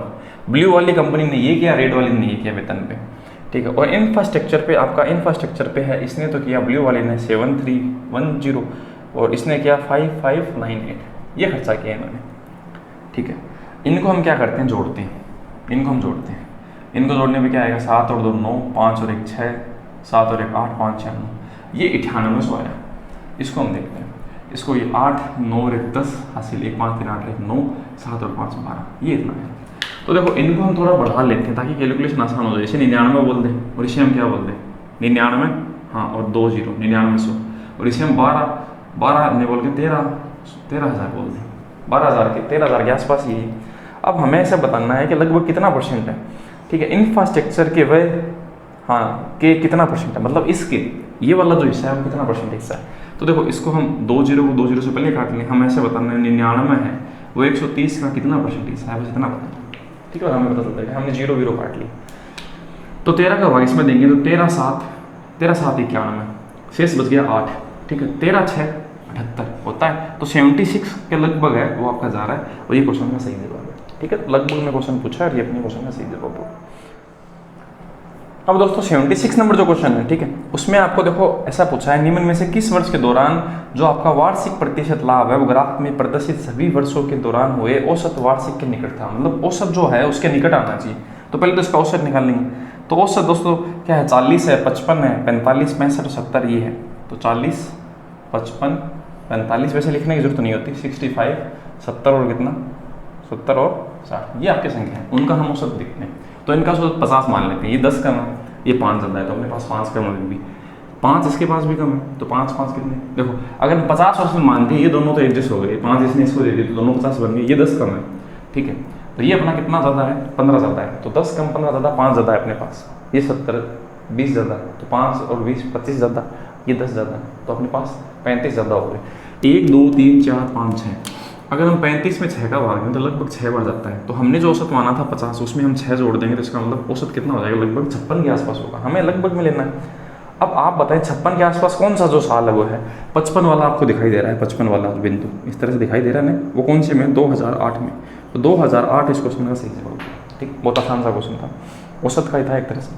अगला जो क्वेश्चन उसे देखते हैं, ज़्यादातर डीआई के अंदर है औसत बहुत ज़्यादा यूजफुल होता है, ठीक है, तो हमें औसत को थोड़ा ढंग से समझना होगा। 77 से जो क्वेश्चन है दोस्तों, 6 क्वेश्चन है ना, 6 क्वेश्चन आपके 77 से 82 वो आपके हैं स्टैटिस्टिक्स के, सांख्यिकी के, ठीक है। माध्यिका, बहुलक, मीन, मोड, मीडियन, इनके जो पूछे हुए हैं उनको हम देखते हैं। आप ऐसा कह सकते हैं 3 पेपरों में 2-2 क्वेश्चन पूछे हुए हैं, तो 6 क्वेश्चन हो गए। आपको एग्जाम में इनको थोड़ा और ढंग से महत्व देना है। दूसरी बात, रेलवे का मैं आपका है वो ये जो सांख्यिकी के 130 क्वेश्चन पूछे हुए हैं उनका सबका सोल्यूशन है वो टॉपिक वाइज बनाने वाला हूँ, माध्यिका का अलग, बहुलक का अलग, बाकी की जो है 5 तरह के टाइप बनाकर उनको अलग अलग आपके पास प्रेजेंट करूँगा, ठीक है। 130 क्वेश्चन होगा। अब हम देखते हैं 77 नंबर जो क्वेश्चन उसे, 77 नंबर क्वेश्चन है, इसमें माध्यिका बतानी है। तो माध्यिका के लिए पहले तो हम क्या करते हैं, उसको अरेंज करते हैं, ठीक है, उसको हम अरेंज करते हैं। तो हम अरेंज देखो a/2, ठीक है, और 2a/3 और a/4 और एक लिखा हुआ है 3a/5। तो इनको पहले तो हम क्या बनाएंगे, इनको 6, इनकी माध्यिका 6 है, इसने से बोला इसकी जो मीडियन है वो 6 है। हमें बताना है a की जो वैल्यू है वो कितनी है। तो a एक प्राकृत संख्या है, एक पूरी संख्या है मतलब, ठीक है। तो पहले तो हम इनको सजाएंगे, अरेंज करेंगे, या तो बड़े से छोटे में असेंडिंग ऑर्डर या डिसेंडिंग ऑर्डर, जो आपकी मर्जी है। तो मैं तो छोटे से बड़े से, ठीक है, ज़्यादा सही रहेगा। ये देखो ये सबसे छोटा है इसमें, ठीक है। अब देखो a/2 50% होता है, a/4 है, 1/4 किसी चीज़ का क्या होता है 25%, ये 25% है, ये 60% है, ये 66.66%, ये 50% है, ये 100% है। तो ये तो देखो ऐसा है, सबसे पहले a/4 आएगा, ठीक है, ये हो गया। उसके बाद में देखो ये बना क्या 66%, ये बना कितना 50%, 25 के बाद में ये 60 है तो ये आना चाहिए a/2। उसके बाद में कौन सा आना चाहिए, ये भी हो गया। उसके बाद में आना चाहिए 60% वाला 3a/5, उसके बाद में 2a/3 और आखिरी में आएगा a। ये छोटे से बड़े का करेंगे होगा। अब बताएं 5 संख्या है 1 2 3 4 5, तो इसका फॉर्मूला होता है n+1/2, ये होती है मीडियन नंबर ऑफ पद, ठीक है। तो इसमें 5 + 1/2 6, मतलब तीसरा पद है वो सही जवाब होगा। तो मतलब ये इसका मीडियन होगा, मतलब 3a/5 है इसका मीडियन होगा। और वो उसने बताया कितना 6, इससे कट गया 2 बार, कट गया तो 5 का 2 से गुणा 10। तो हम ऐसा कह सकते हैं a बराबर कितना होगा 10। 10 क्वेश्चन का सही जवाब दोस्तों, आसान सा क्वेश्चन था। 78 नंबर क्वेश्चन देखते हैं, ठीक है। तो इसे मिटाकर 78 नंबर जो क्वेश्चन है उसे मैं प्रेजेंट करता हूँ आपके पास। हाँ, इनमें से आपकी जो संख्या है उनका माध्य 12 है, उनमें से प्रत्येक में से प्रक्षेपण में से निकालने पर माध्य अपरिवर्तित रहता है, तो कितनी उसमें से मतलब आपके कुछ संख्याएं हैं, उनका जो माध्य है, कितनी भी संख्या है हमें नहीं पता, ठीक है, उनका जो माध्य है, माध्य या फिर औसत एक ही बात होती है, वो 12 दे रखा है। अब इसने ऐसे कहा कि इसमें से क्या चीज़ निकालने की इसके माध्य में फर्क नहीं पड़ेगा, मतलब हमने सब लोगों को 12-12 रुपये दे दिए, ठीक है, तो सबका औसत क्या हो गया 12 हो गया। अब हम किसी एक व्यक्ति को जो 12 रुपये लेकर रखा है उसे हम अलग निकाल लेंगे, तो भी रूम में सबके पास कितने रहेंगे 12 ही रहेंगे। तो इसका मतलब अगर आप इसमें से 12 का एक पद निकाल लेते हो ना, तो भी कोई फर्क नहीं पड़ेगा, आपका एवरेज है वो 12 ही रहेगा। तो इसका आंसर है वो 12 निकाला गया प्रक्षेपण है, तो आपका सही जवाब होगा, ठीक है। अगला क्वेश्चन देखते हैं, 79 नंबर क्वेश्चन है, ठीक है। हाँ, इसमें बहुलक और माध्य आपका दे रखे हैं और आपको माध्यिका बतानी है, ठीक है। तो दोस्तों माध्यिका बताने के लिए फॉर्मूला होता है उमा माइनस रक्षा बहु। ये मैंने याद कर रखा है इस तरह से, उमा और रक्षा 2 बहु है, ठीक है। बहु को हम बहुलक बोलते हैं, जेड से बोलते हैं, ठीक है, इसे हम 3 बोल सकते हैं और माँ को मैं माध्य का m से लिख सकता हूँ। ठीक है, 2 को, ये जो आज का 2 है ना रमा का, रक्षा का, ठीक है, इसे x बोल देते हैं, x बार। ठीक है, तो देखो आप इस चीज़ को ऊ मा m को मा m पढ़ेंगे। ठीक है, तो उमा और रक्षा 2 बहु हैं, इस तरह से इस फॉर्मूले को आप याद रख सकते हैं। ठीक है, ये मेरा याद रखने का एक तरीका है। रक्षा का हम 2 जो है, जो r है र है, उसको हम 2 बना देंगे और छा को हम ये बना देंगे क्या, x। ठीक है, उस तरह से साउंड देता है। ये अपने पास फॉर्मूला बन गया। अब हमारे पास जो जो चीज़ है वो बढ़ते हैं, बहुलक और माध्य। बहुलक है वो तो अपने पास कितना है, 27.5। ठीक है, और माध्य अपने पास कितना दिया, माध्य 28.5, तो 2 × 28.5 और 3m के बराबर होगा। हम बताने माध्य का क्या होगा, तो इसका इससे मल्टीप्लाई करेंगे तो कितना है, 28 दूनी 56 और ये कितना है, 57। ठीक है, 57 आएगा बराबर 27.5। ये 27.5 इस तरफ जाकर जुड़ जाएगा। ठीक है, तो 3m बराबर इस तरफ जाके ये जुड़ जाएगा, 27 7 और 7 14 हासिल की 1 5 और 3 8 84 बन जाएगा। अब इसमें इसका भाग देंगे तो 28 के लगभग ये चीज़ जाएगी ना, 28 3 84 होती है ना 28। तो इसका मतलब 28 पॉइंट कुछ है वो इस क्वेश्चन का सही जवाब होगा, तो 28.17 ये क्वेश्चन का सही जवाब है दोस्तों। ठीक है, तो इस तरह से हम बता सकते हैं। अगला जो क्वेश्चन है, ये फॉर्मूला याद रखने की टेक्निक आप ध्यान में रखना, बहुत अच्छी टेक्निक है। अगला जो क्वेश्चन उसे देखते हैं, 80 नंबर 80 नंबर जो क्वेश्चन है उसमें आपसे क्या पूछा गया, समांतर मध्य पूछा। ये तो बहुत बेसिक सा क्वेश्चन है यार, 37, ठीक है, 85। इतना खुशकिस्मत इंसान कौन है जिसमें ये क्वेश्चन पूछा, इसका समांतर मध्य क्या होगा, इसको इसमें जोड़ो, इसको इसमें जोड़ो। ठीक है, तो हम देखते हैं 30 और 80, 30 और 80 हो गया 110, 110 और 60 170, 170 190, इन दोनों ने बना लिया 10 तो 200, ये क्या, ये भी 10 तो 210। 210 में किसका भाग दें हम, 4 का भाग दें, क्योंकि 4 संख्या है ना, 210/4। 50 तो एक बार आएगा, 2.5 एक बार, तो 50.5 ये क्वेश्चन का सही जवाब। ये वर्बली करना होता है। ठीक है, जितना आप पेन का कम यूज़ करेंगे आपकी स्पीड उतनी ही ज़्यादा अच्छी होगी। अगला क्वेश्चन हम देखते हैं, 81 नंबर है। आपको क्या दिया गया, हाँ, ये जो आपकी संख्या है उनका आपको औसत दे रखा है, 29 36 21 18 7 19 के कोमा के का माध्य कितना है, 2 बार के 29, हाँ 21.5 है, और आपके 29 22, हाँ उनका पी का बहुलक 25 है। तो देखो हमें पी माइनस क्या बताना है। अब पहली बात तो देखो ये जो लाइन है ना अगली वाली लिखी है उसमें 29 22 15 15 और पी।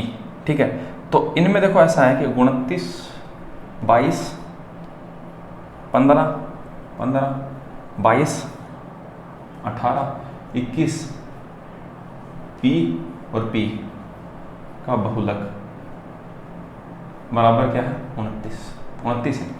तो इसका मतलब एक बात बताएं, 29 बहुलक है, इसका मतलब 29 सबसे ज़्यादा बार आना चाहिए। तो पी ये संख्या 2 बार है, तो इसका मतलब पी का मान 29 नहीं होगा, फिर 29 3 बार आएगा तभी तो बहुलक बन पाएगा। बहुलक वो संख्या होती है जो सबसे ज़्यादा बार आती है, तो इसका मतलब पी का तो मान आ गया अपने पास 29।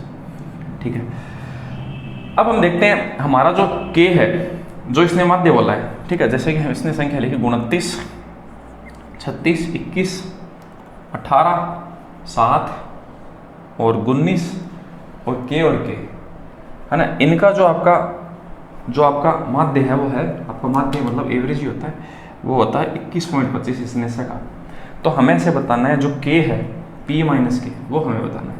तो पी तो हमारे पास 29 है, पर हमारे पास के नहीं है कि हम यहाँ से ज्ञात कर सकते हैं। तो कैसे ज्ञात करेंगे, कितनी संख्या, 1 2 3 4 5 6 7 8, तो इसको 8 से गुणा करेंगे तो इसका टोटल आ जाएगा ना।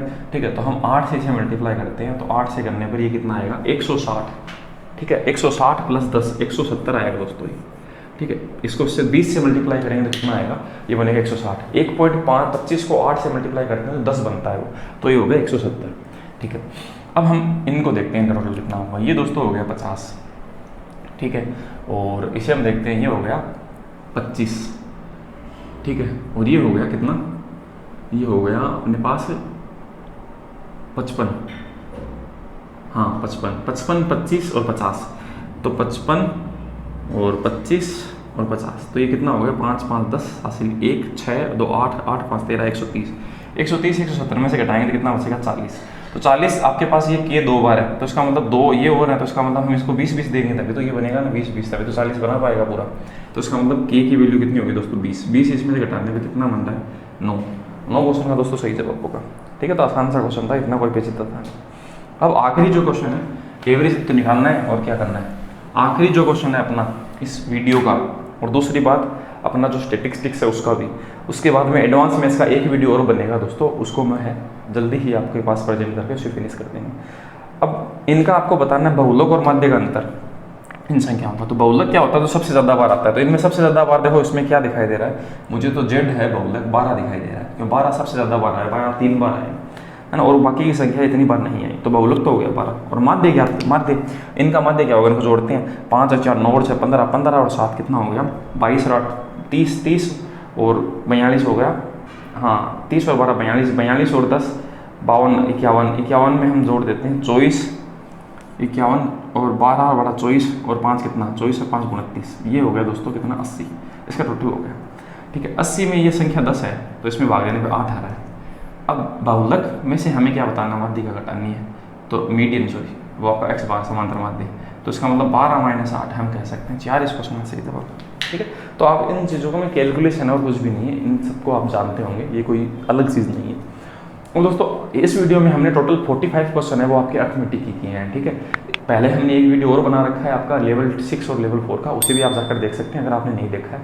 इसके अगला जो वीडियो होगा, तीसरा वीडियो, वो एडवांस मैथ्स का होगा, उसमें हम एडवांस मैथ्स के आपके टोटल 28 क्वेश्चन जो बचे हुए हैं उनको हम सॉल्व करेंगे। ठीक है, और किस किस हिसाब से जो पूछे हुए हैं उन पे भी हम वेटेज इनका क्या रहता है वो भी हम देखेंगे। अगर पहले आपको देखना है तो हमने क्या है एक वीडियो बना रखा है एनालिसिस का, वो आप देख सकते हैं। दोस्तों मिलते हैं नेक्स्ट वीडियो में। थैंक यू दोस्तों, जय हिंद।